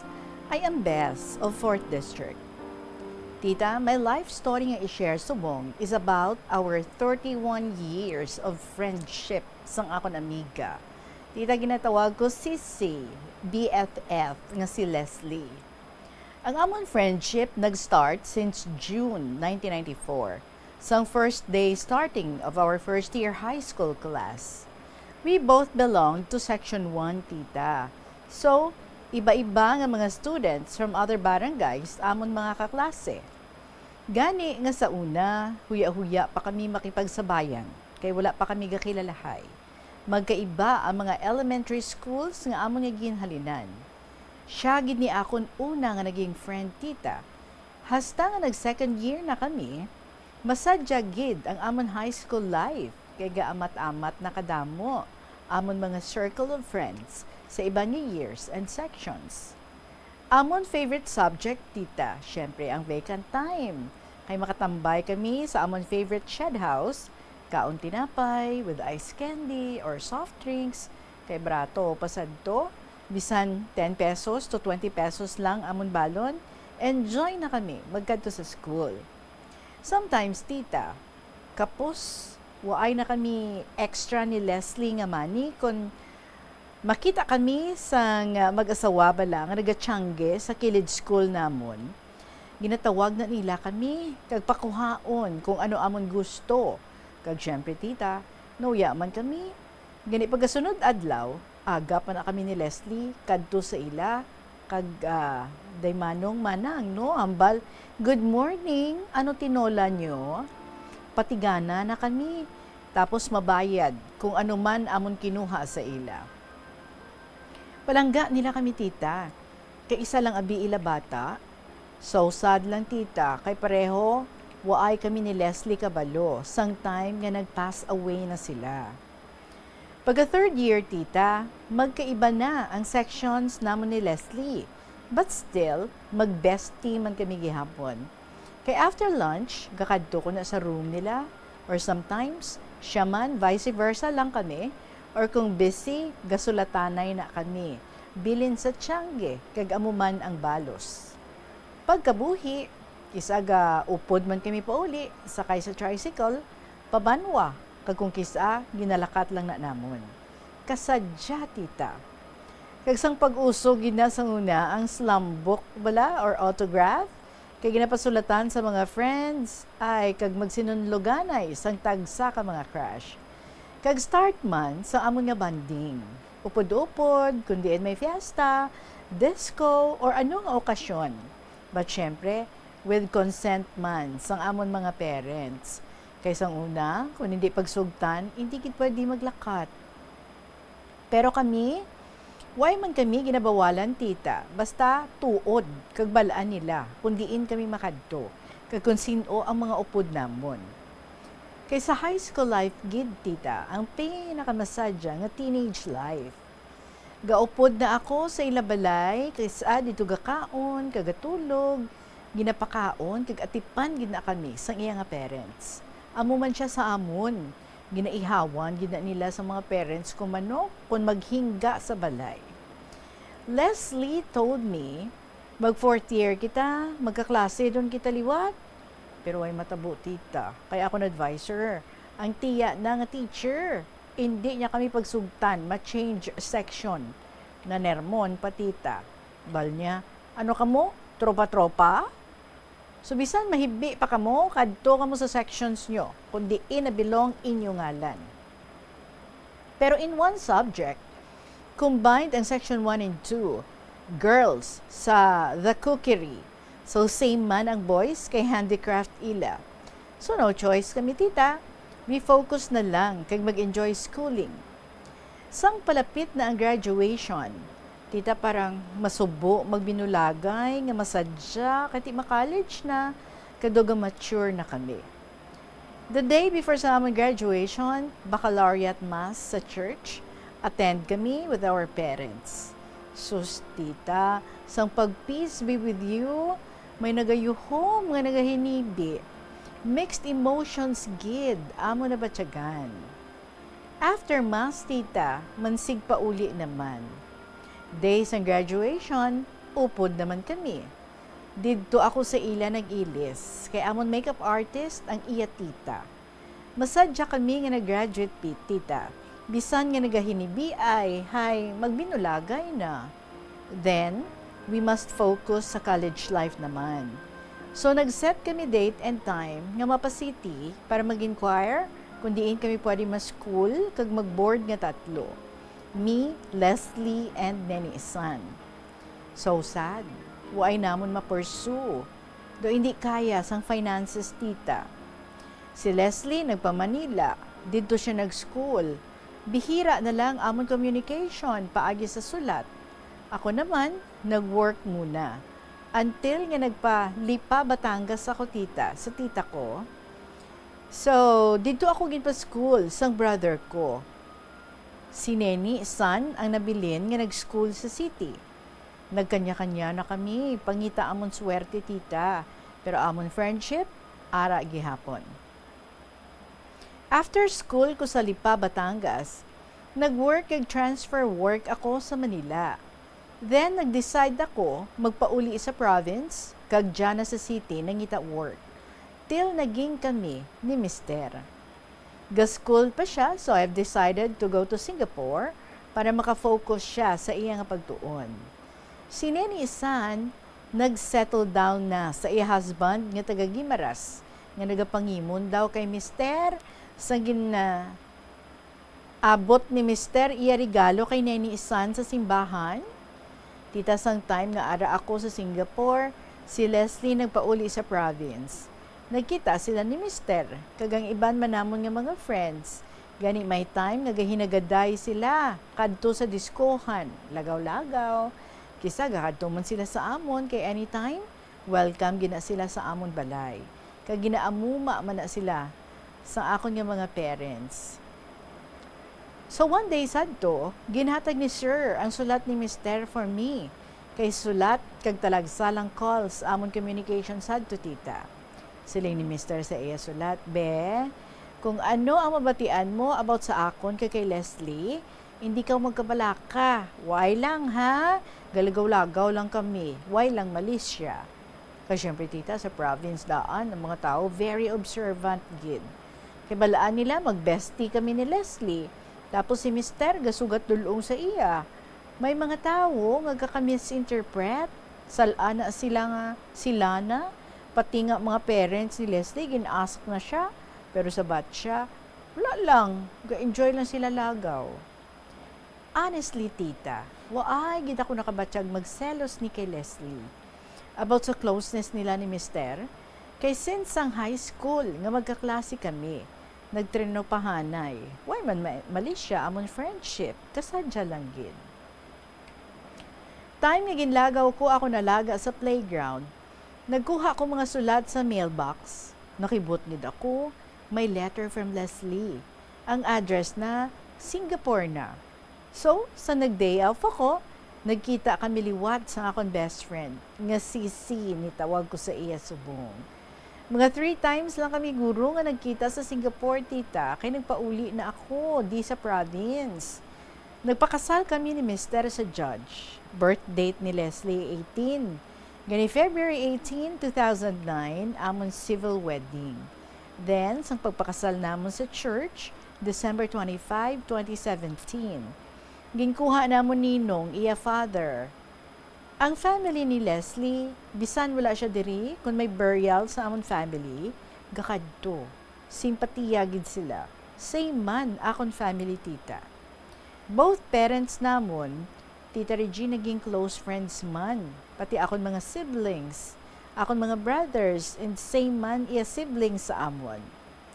Kung may okasyon sa ila, may special delivery of food packs pa na sila. Nga ginapadulong di sa amon house, kaysa subong lapitay lang amon barangay. Leslie is still single, tita. Ambot, kagwapa, kag mistisa man ni siya. Galing kay ka-strict ni sa iya. Ang magapangaluyag sa iya, hindi nila matapos target date nila.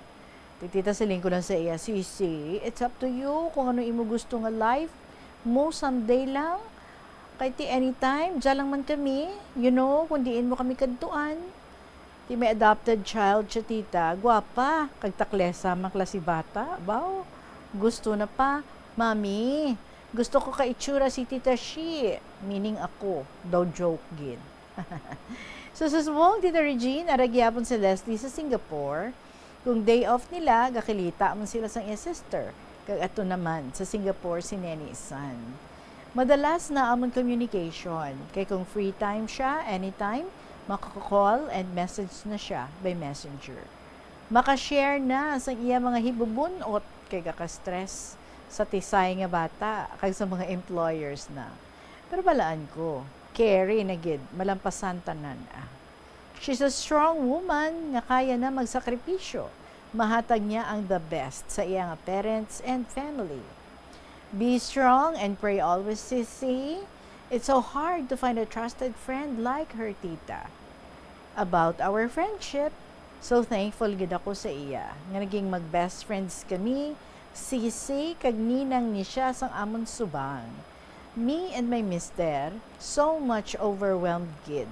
Kag appreciate gid all her kindness and willingness magpamati kag tao opinion in any issues nga ma-open up namon sa iya. Kag sa tanan nga kaalwan niya, kag open arms nga paghawg mo sa amon sisi, kag sa bilog ko nga pamilya, so thankful gid kami sa imo, Sisi Leslie. So Tita Regine, I'm sure yung pamatigid niya siya sa imo pagbasa, kabay pa, she's always in good health. Kag i-bless pagid ni God, amon niya friendship. So thank you Tita Reg for reading our story. God bless always.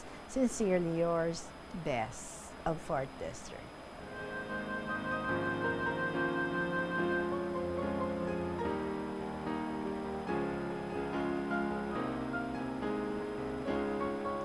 Kanami lang gid, no, if in our life we can find our best friend. Mga best friends natin, gina-consider na natin yung mga gems because they're so hard to find. Mga true friends naton. Nabala nga bisan layo ay kamo, o isa, bisan laka lang gid ang inyo nga pag-communicate, pero once nga maka-re-establish naman communication, parang walang nangyari, no? As in, kabalo kang gid. Nga, ang warmth is still there, the love and ang pag-care is still there, kag you can just trust her with your secrets in life. Kag kanami man, no, nga magtao sang iya nga opinion sa mga issues, no, nga pwede mong gid nga i-share sa iya. So, sa kanta ganino, that's what friends are for. Alright? So, kung may mga nakitaan ka mo dira, nga mga true friends, treasure them because they're so hard to find. Love one another till forever. Alas 2:33 ang ating oras. Best of 4th District. Thank you so much, kids. Sige, share mo diri ng story ninyo about friendship ni Sisimo Leslie. Magpapanabalik ang kahapon lamang program with more stories to be shared with you. Kaupod sa gihapon, si Tita Regine. 1, 2, panalo! Natanggap na ang mga premyo ng mga Grand Draw winners. Natanggap ko na ang 70,000 na cash na aking napanalunan sa tunay at walang hocus-pocus na 1-2 Panalo Part 23 promo, araw-araw, baldi-balding pa-premyo na may cash kasiyahan pa. Kung saan ihatid ito sa Bombo Radio Cebu, Bombo Radio Philippines sa pamamagitan ng katatapos na Grand Draw noong Enero 4, 2025. Ito ay matapos mabunot ng aking entry bilang second prize Grand Draw winner sa regional prizes sa Visayas. Ako si Samuel Maalam, 59 years old, at taga Purok Malabi, Barangay Tunghaan, Mindanao, Cebu. Hindi na masusukat ang kaligayahan ko sa perang natanggap ko dahil makatulong ito sa pamilya ko. Ang halagang natanggap ko ay gagamitin ko na pambayad at sa kuryente at pati rin buo ng maliit negosyo para sa aking pamilya. Ang nagdala sa akin ng tagumpay ay ang NX3 console na ginagamit ko bilang proof of purchase. Maraming salamat sa product sponsors, Bombo Radio at Star FM sa inyong taos-pusong promosyon at papremyo. Sa mga nakikinig at nanonood ngayon, hinikayat ko nga kayo makinig sa Bombo Radio at manood din ng mga programa sa Facebook, YouTube, at live streaming at iba pang social media accounts ng Bombo Radio Cebu. Basta Radio, Bombo, number 1, Star FM. It's all for you. Tumalagsahon na lang kamo nagaupod bisan magkaon apang bisan anuman kuntani nga kasakuon sang miyembro sang pamilya hatagi gid sang oras nga kamo makaupdanay sa kalanan ukon makalagaw kun wala sang trabaho. Kung nagaplano sa aktibidad agod nga maka-enjoy upod ang imong pamilya, tandaan nga ang focus nyo amo ang pag-spend sang inyo oras nga updanay kag wala dapat sang iban nga mga bagay nga ginapaminsar kaangay sang trabaho ukon homework. Nakasimba ka na bala sa Miagaw Church? Ini ang kilalaman sa tawag nga Church of St. Thomas of Villanova. Ang construction sa nasabit nga simbahan ang nakumpleto sa tuig 1797. Sa subong, ang Miagaw Church ang isa sa mga tourist spots sa Iloilo. Popular ang Miagaw Church sa detalyado kag artistic sculptures sini nga nagapakita sang Spanish, Muslim kag Chinese traditions. Ang Miagaw Church ang gindeklara bilang UNESCO World Heritage Site sang Desyembre 11, 1993. Yari ang mga tips nga dapat mo tandaan agud nga mangin safe and healthy ang pagkaon sa imo nga pamilya. Dapat nga tabunan mo gid pirmi ang mga pagkaon nga yara sa lamesa o kung ara sa imo kusina agud malikawan nga kadtuan ini sa mga insekto nga mahimo magresulta sa microbiological contamination.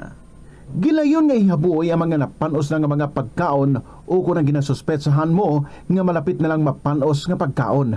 Ang pag-reheat o kung pag-recook sa sining mga pagkaon ang hindi makabulig. Gina-advise man ang paggamit gid ng serving spoons agud nga malikawan ang cross-contamination sa mga tawo nga nag-share sa mga pagkaon.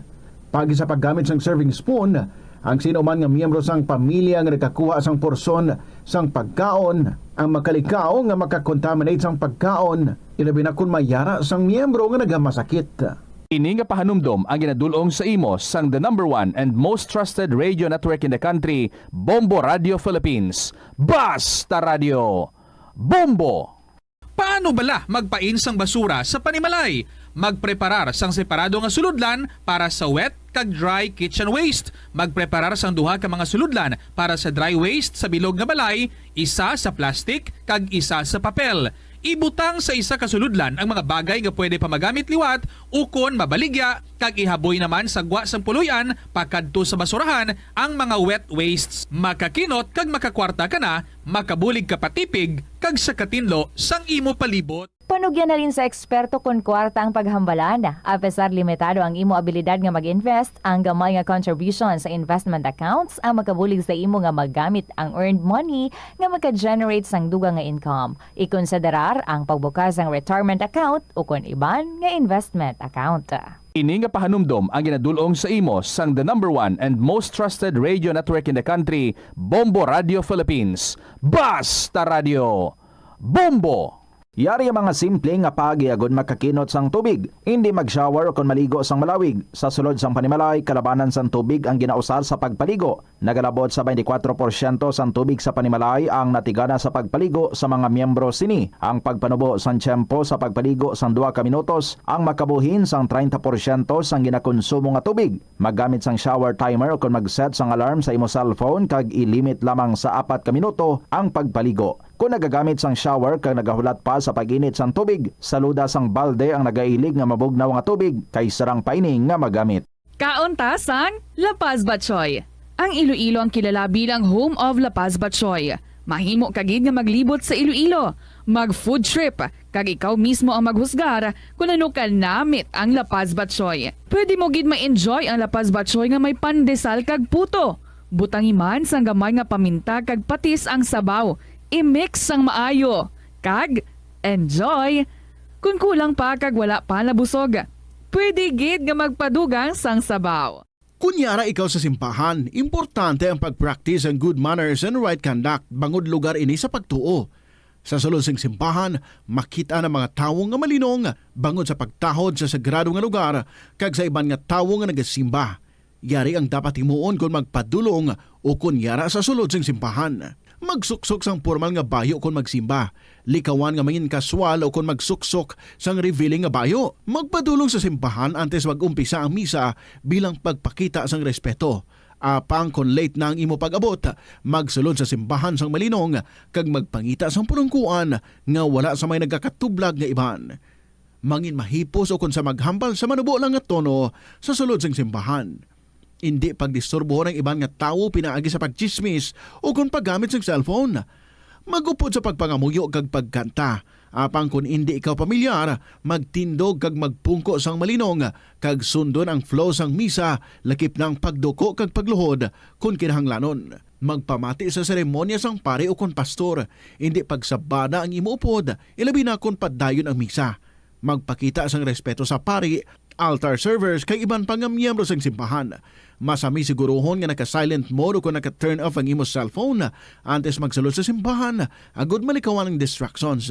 Likawan ang pag-test o kung pag-browse sa internet samtang nagamisa. Kabombo! Subong nga naghalog na ang restrictions, madamo na nga mga physical activities ang ginabalik ilabi na mga sports events. Apang maghalong lang ha, bangod kun kaisa, hindi malikawan nga may injury gid nga maangkon. Suno kay Michael Vincent Kayanan, physical therapist, ang ICE ang mahimo nga ma-apply balay sa bahin sang lawas nga masakit sa sulod sang duha ka adlaw. Ang masakit nga bahin sang lawas kaangay sang tiil o kun kamot, ang ihulom sa ice o kun direkta nga butangan sang ice. Pagkatapos sang duha ka adlaw, ang injury ang mahimo na nga mabutangan sang mainit naman nga tubig. Paano ipabilin nga matinlo ang ginakaon nga mga prutas kag utan? Dapat nga regular ang paghugas ng kamot nga may habon sa sulod sang 20 segundos bag-o kag pagkatapos mag-uyat sang anuman nga butang. Hugasan sa maayo mga prutas kag utan gamit ang tubig bago ini kaunon o kun isimpon sa ginaluto nga pagkaon. Likawan nga maggamit sang habon o kun bleach o kun anuman nga kemikal sa paghugas sa mga ini. Lutoon sa maayo ang mga utan agod mapatay ang mga mikrobyo nga nagatapik diri. Kung ikaw may ubo o kung sipon, mas maayo nga itugyan na lang sa iban nga miyembro sang pamilya ang paghanda sang pagkaon agud malikawan ang cross-contamination. Ini nga pahanumdom ang ginadulong sa imo sang the #1 and most trusted radio network in the country, Bombo Radio Philippines. Basta Radio! Bombo!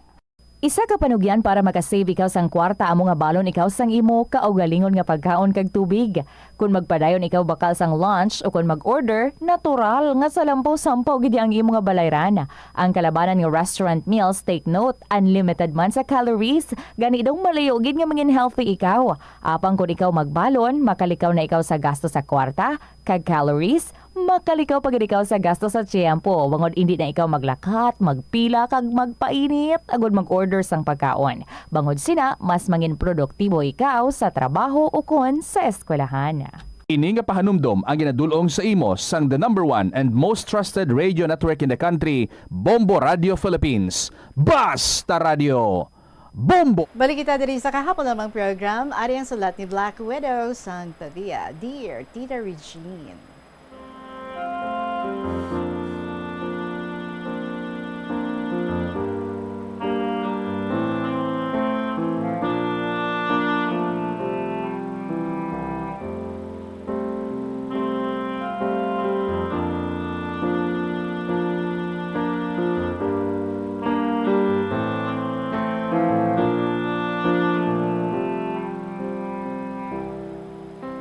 Good afternoon. Inabinigid sa imo Tita Red, siya sa Bombo Radio, sa mga senders, listeners, kag avid fans ng KLP. Good afternoon. Tita Red, siyang grade 2 ako, sa Mindanao pa kami. May bata nga 1 month and a half, ginahatag kay nanay. Ipamangkot niya ko, tining kwauntang bata nga ini para may munyeka ka nga tuod. Sabat ko, huunay. Gintagaan ni nanay, duwa ka ganta nga bugas ang iloy ka bata, kaging karosa nila pakado sa amon. Kay natupay sa gutom ang bata. Ginpadede, kakaingod nga may lapsag man, kagapang harvest mais iya nga nanay. Nalimtan base isang magulang niya nga padidion kasuam. Daw dayo o pangayaw sila sa pihak nga barangay, tiutod ni bayaw ka iloy ka bata, nagsuggest nga ihatag sa amon. Kay duha lang kami nga mag-utod, tapos may rice meal pa, kag jeep kami, ti malayo gid sa gutom ang bata kuno. Before nag-abot ang lapsag, may dal ako tita nga dako, gahuni, kag kun pahigdaon ko, ga-close iya eyes. Ginjunk ko na ang dal ko, halin pag-abot sa hinatag sa amon nga bata. Sadya pa, kay si tatay nga nagbakasyon sa Iloilo, kay permisyo kakadto diri sang una, pag-abot niya, may bata na si nanay. Ginhingadlan siya nga si Evelyn para hindi malimtan nga binilin. Anom gali sila nga mag-utod, nga gidbayaan sang ila amay, kag kamanghuran siya sa tanan. Kay may babayi kuno ang ila nga amay. Nakabulig man ako bantay, ay abaw, sa pagkabugat, gakatumba ko kun kungkungon ko, kay maniwang ako. Nadumduman ko, paghatag sa iya sa amon sadto, may koridor, gapataya, kag nagpatad si nanay sa daily double nga uso sadto sa Mindanao. 3 ka adlaw, pasunod ang pagdaog ni nanay sa daily double, kay kabalo si nanay magpasunod ka numero. Numero kalapsag nga bayi. Ang numero ka iloy, kabalo si nanay. Ti condensed milk pa sadto, no? So, after sina, nangin powdered milk na, sa lata na ang iya konsumo kay hindi pa uso sa do mga infant milk. So mga lampin pinamakal ni nanay kag mga gamit ka bata ginbakal niya kay iya daog nga kwarta sa Daily Double. Kaluoy ang itsura ka bata, damo daki iya ulo kag maniwang. May pakaisa si nanay nga laon, amo ang nahimo nga manugbantay. Buhi pa, ari di subong sa Iloilo, yaya ka-adopted namon. Nagdako ang bata nga mahina ang ulo, tamad mag-study, kag daw bugoy. Basi nag-ilog sa akon kadungol, pero bright ko iya. Hehe.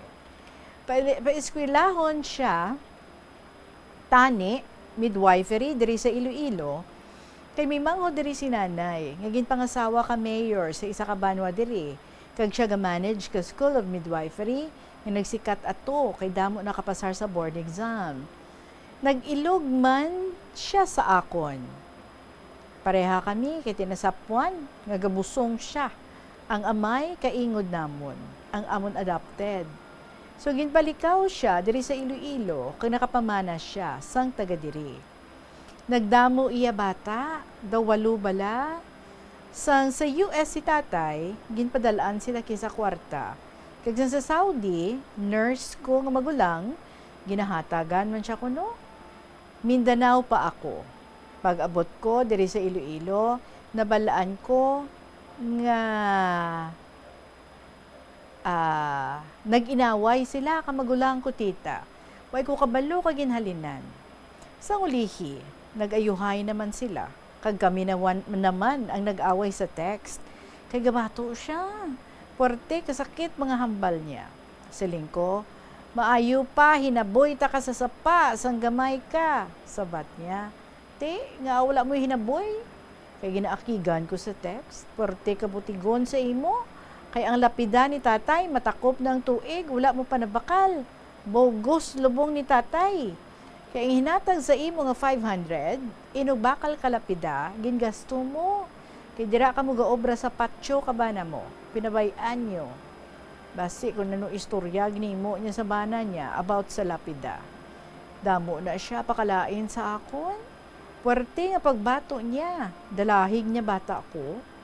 Galain iya buot ko, kung dalon bata ko sa paisay, kag inaway. Mayo bala kung wala man siya isa bata, nga tama man kadungol. So nag-claim siya, kaparte niya sa lupa. Hambal ko, utod ka namon haw, kay hindi man. Ano labot mo sa lupa?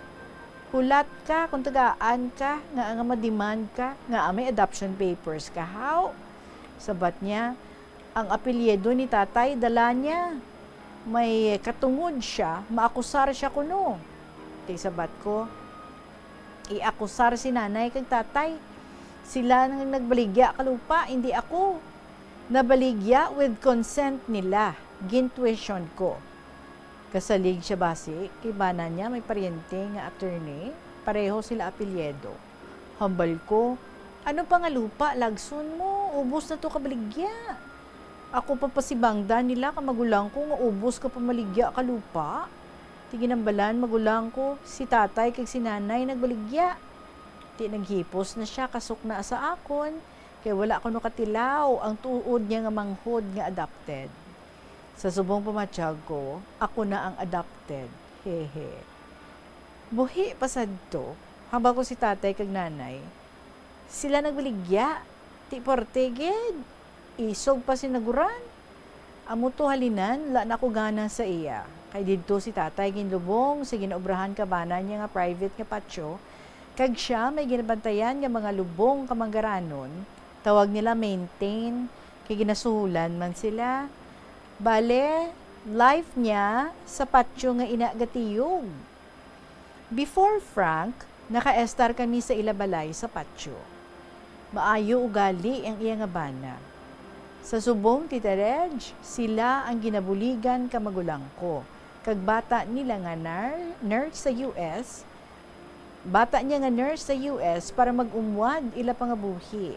Kagin pa eskwela, bata ka adopted namo nursing. Kay nagbantay kuno kay nanay sadto. Hasta pa sa lubong mga gamit ka magulang ko ato sa ila, ginahatag. Gilain buot ko kay may gapanugid sa akon kag ginahatag sa ilang nga kwarta. Kay nagdumot magulang ko sa akon. Pag-retire ko, way ko kapahulam sa iya 10K. Tirason ko kulang pa sa mga bata ko. Sa kung tagaan nila ko ka food, dambalan ako ka magulang ko nga, ihatag mo naman to sa subang mo. Kay ginaprang ka gid ako ka magulang ko, nga maayo gid batasan ka adopted namon compared sa akon. Hipos lang ko. Pero dumahibi ko, pawala lang. Maangal pa ko kay milyon sweldo ka bata niya nga nurse sa US. Makatapos bata ka adopted namon, dalon nila pa US. Good for them. Mag-ayuhan sila nga mag-utod. Hehe. Kaya ako nasubong ang sinaguran. Maayo magtubangay kami, ayuhay man, ti magtalikod ko. Balan ko, ginalibak nila ko nga duha. No probs, kay wala mako ka magulang ko ginaihig-ihig. Padamol ko guya. Gakadto ko gyapon sa magulang ko balay. Mga pe, kag magkaon. Kisa dala pa masyar kay nanay. Wala ko dala pa sa lubong. Kung adopted namon, damo dala nga food sa ila. Tagaan man kumplite ni Sister Puli. Tilapit man lang.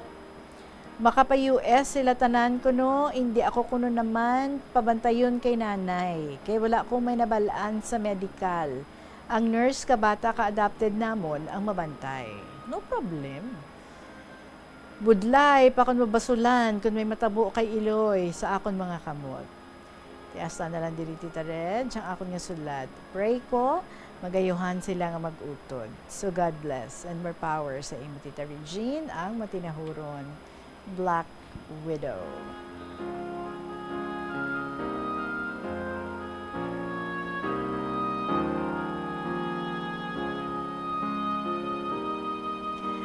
Wala ko yung Black Widow, ang prayer ko, mag-inayuhay ka mo, nga tatlogin. Di mga mag-ululutod man lang ka mo. Hindi na pagkabiga, no, nga sinaguran. Because I'm sure, ang ginatudlo sa inyong mga ginikanan, kabigan nyo, ang isa kag isa, nga mga mag-ulutod. May ina lang da, ang mga istorya nga ina, and masakit na iya, no, kung gina-compare ikaw sa iban. So that is one thing, hindi natin paghimuon. Ang inang pag-kumparar, kay nakaka-frustrate na iyan, no? Nakakawala ng self-esteem kag self-confidence. So, we should never do that. And try, no? Nga intindihon ang iyang point of view. As in, pamatian, gid anugid bala ang iyang luyag nga matabo. Kung nag-okay-hi sila sa imo nga sister, then try mo man. Nga mag-okay-hi man ka mga duwan, no? Forget about atong mga binayluhanay sa mga masakit nga mga istorya, kamukha mo naman lang at tatlo, di bala? So, i-try ninyo nga pabalikon ang manami ninyo nga relasyon sa una. Atong parang walang nangyari. So, do away, no? Throw away ang mga lain sang buot, ang mga hatred, kay hindi gid manami nga vibes ang igahatag sila sa akon. Sa aton, no? Basta negative vibes, kinanlan, i-block to gid na yan, no? We should not allow nga ti magsulod din na sa aton because for sure maka-apekto gid na sa aton pananawan and everything sa aton nga relationship. So, it's painful. Why sang may magadaog dira. Anyway, thank you so much sa imo, ha, Black Widow. Balan ko, nagapautwas ka lang. So, kalmahilang ang tanan. Mainit ang panahon, subong. Hindi lang hindi lang magsabay sa init sang panahon. Kalma lang kita, ha? 2:55 ang aton nga oras. Magapanubarik ang KLP pagkatapos sa pila ka mga importante nga mga pahibalo. Sa ginahaboy na lang nato ng panit. Suno kay Dr. Cynthia Sass, isa ka nutritionist, ang panit sang patata sa makabulig sa increased potassium intake. Ang potato skins naga-provide man sang source sang iron nga isa ka essential mineral nga ang primary function nagalakip sang pagsuporta sang red blood cell function. Ini nga cells naga-contain sang dako nga amount sang hemoglobin, ang protein nga naga-bind sa oxygen halin sa ginahaklo ang hangin kag ginadala ang oxygen sa bilog nga lawas. Kadungan sang pagtigulang, nagataas man ang risgo sang vitamin deficiencies nga nagatugas sang physical kag emotional changes. Santo sa isa ka scientific study, ang B vitamins ang importante agod nga mag-function ang body cells nga nagabulig sa metabolism, paghimo sang bago nga blood cells kag nagabulig sa pag-maintain sang healthy skin cells, brain cells kag body tissues. Magluwas sa supplements, lakip sa mga pagkaon nga bastante sa vitamins sa moang karne, whole grains, prutas, gatas, cheese kag mga ulutanon. Gabulig sa paglikaw sa nanuhay tuay nga balatian ang simple nga pagkaon sang citrus fruits kaangay sang pomelo nga puno sang powerful immune boosting antioxidant. Ang pomelo ang puno man sang lycopene, isa ka anti-inflammatory, anti-aging antioxidant nga nagapanami isang supat. Ang duga naman sang panit kag dahon sang pomelo ang natukiban nga makapatay sang cancer cells kag nagapalikaw sa paglapta sini sandig sa test tube studies. Likawan ang mga disgrasya nga dulot sang kuryente. Tabunan o konselyuhan ang mga wala nagamit nga electrical outlets. Ihaboyo kung ipa-repair ang mga electrical items nga may samad nga cords. Hukson sa saksakan ng mga electrical appliances antes ini i-repair. Hindi paghuslo na mga plug halin sa outlet nga ginabutong ang cord kay basi mabugto ini. Hindi pagpunon sa nakasaksak nga mga appliances o kon gadgets sa mga salaksakan. Hindi magtandog sa electrical appliances kung basa ang imo mga kamot. Likawan ang pagsaka o kon pagtandog sa puno o kon sangasang kahoy nga may nagalaylay nga kuryente. Yari ang mga importante kag praktikal nga mga pamaagi agud makakinot sang tubig. Sa kusina, magamit sang yahong o kon labador sa paghugas sang mga ulutanon o kon prutas. Magdesignar sang baso o kon water bottle agud gamiton sa bilog nga adlaw agud indi magsigi panghugas sini kada matapos ang pag-inom. Kung aksidente nga may nahulog nga ice o kon yelo, indi ini pag-ihaboy. Sa baylo, ibutang ini sa mga masitera sang tanom. Kung may bilin man nga yelo o kung tubig sa baso nga ginimnan, tipunon anay ini sa balde agud ibunyag sa mga tanom antes hugasan. Paano ba lamang kalikaw sa aksidente sa dalan? Yari mga tips nga dapat tandaan sa tion nga nagamaneho. Una, likawan ang masaming nga pagsaylo sang linya. Ang swerving o kung pagsaylo sang lane sa isa ka delikado nga maneuver nga masabi ginatunaan sang bunggo anay. Kung himuon ini, siguraduhon nga may bastante ang oras kag espasyo. Ikaduha, i-check ang blind spots. I-check ang mirrors kung clear ang alagyan. Magbalikid o kung maglantaw sa nagaagi sa ibang nga anggulo agud makasigurado nga maathag ang alagyan. Ang responsable nga driver ang masaming nga handa sa anuman nga aksidente. Kabahin na sang pagkaresponsable ang pagkuha sa nga insurance agud masigurado nga may peace of mind sa dalan. Ini nga pahanumdom ang ginadulong sa imo sang the number 1 and most trusted radio network in the country, Bombo Radio Philippines. Basta Radio! Boom! Mga kabombo, it is now 2 minutes before 3 o'clock. Basihalin ka mo dira sa gwa, tama ka init, pagsulod, hindi dayon magalagok. So, super cold nga tubig. Namigid ang inang, maligamgam lang, insakto lang, no? Kag sip-sip lang, anay. Sip-sip. Alright, hindi gid mag-lagok gitudo, especially very cold, hindi manami. Alright? Mga kabombo, sa inyo naman yung mga istorya dira, pwede ko na ma-receive ina. Paki-email nyo na sa bombo_iloilo@bomboradio.info or isulat and ipadala lang. Sa kahapon namang program, DYFM, Bombo Radio Iloilo, Sky City Tower, Mapa Street, Iloilo City. After sa KLP, mga dramas naman in the afternoon. Toyang Ermitanya pagkatapos ng kahapon lamang program, pagasundan sa Provincial Jail, and then ang Dear Diary. So enjoy kita sa aton nga mga dramas kini every afternoon diri sa Bombo Radio Iloilo. Balikay kita buwas Thursday. Maraming salamat sa inyo mga kabombo sa gihapon ininyo alagad si Tita Regine para sa kahapon lamang program. Good afternoon and God bless.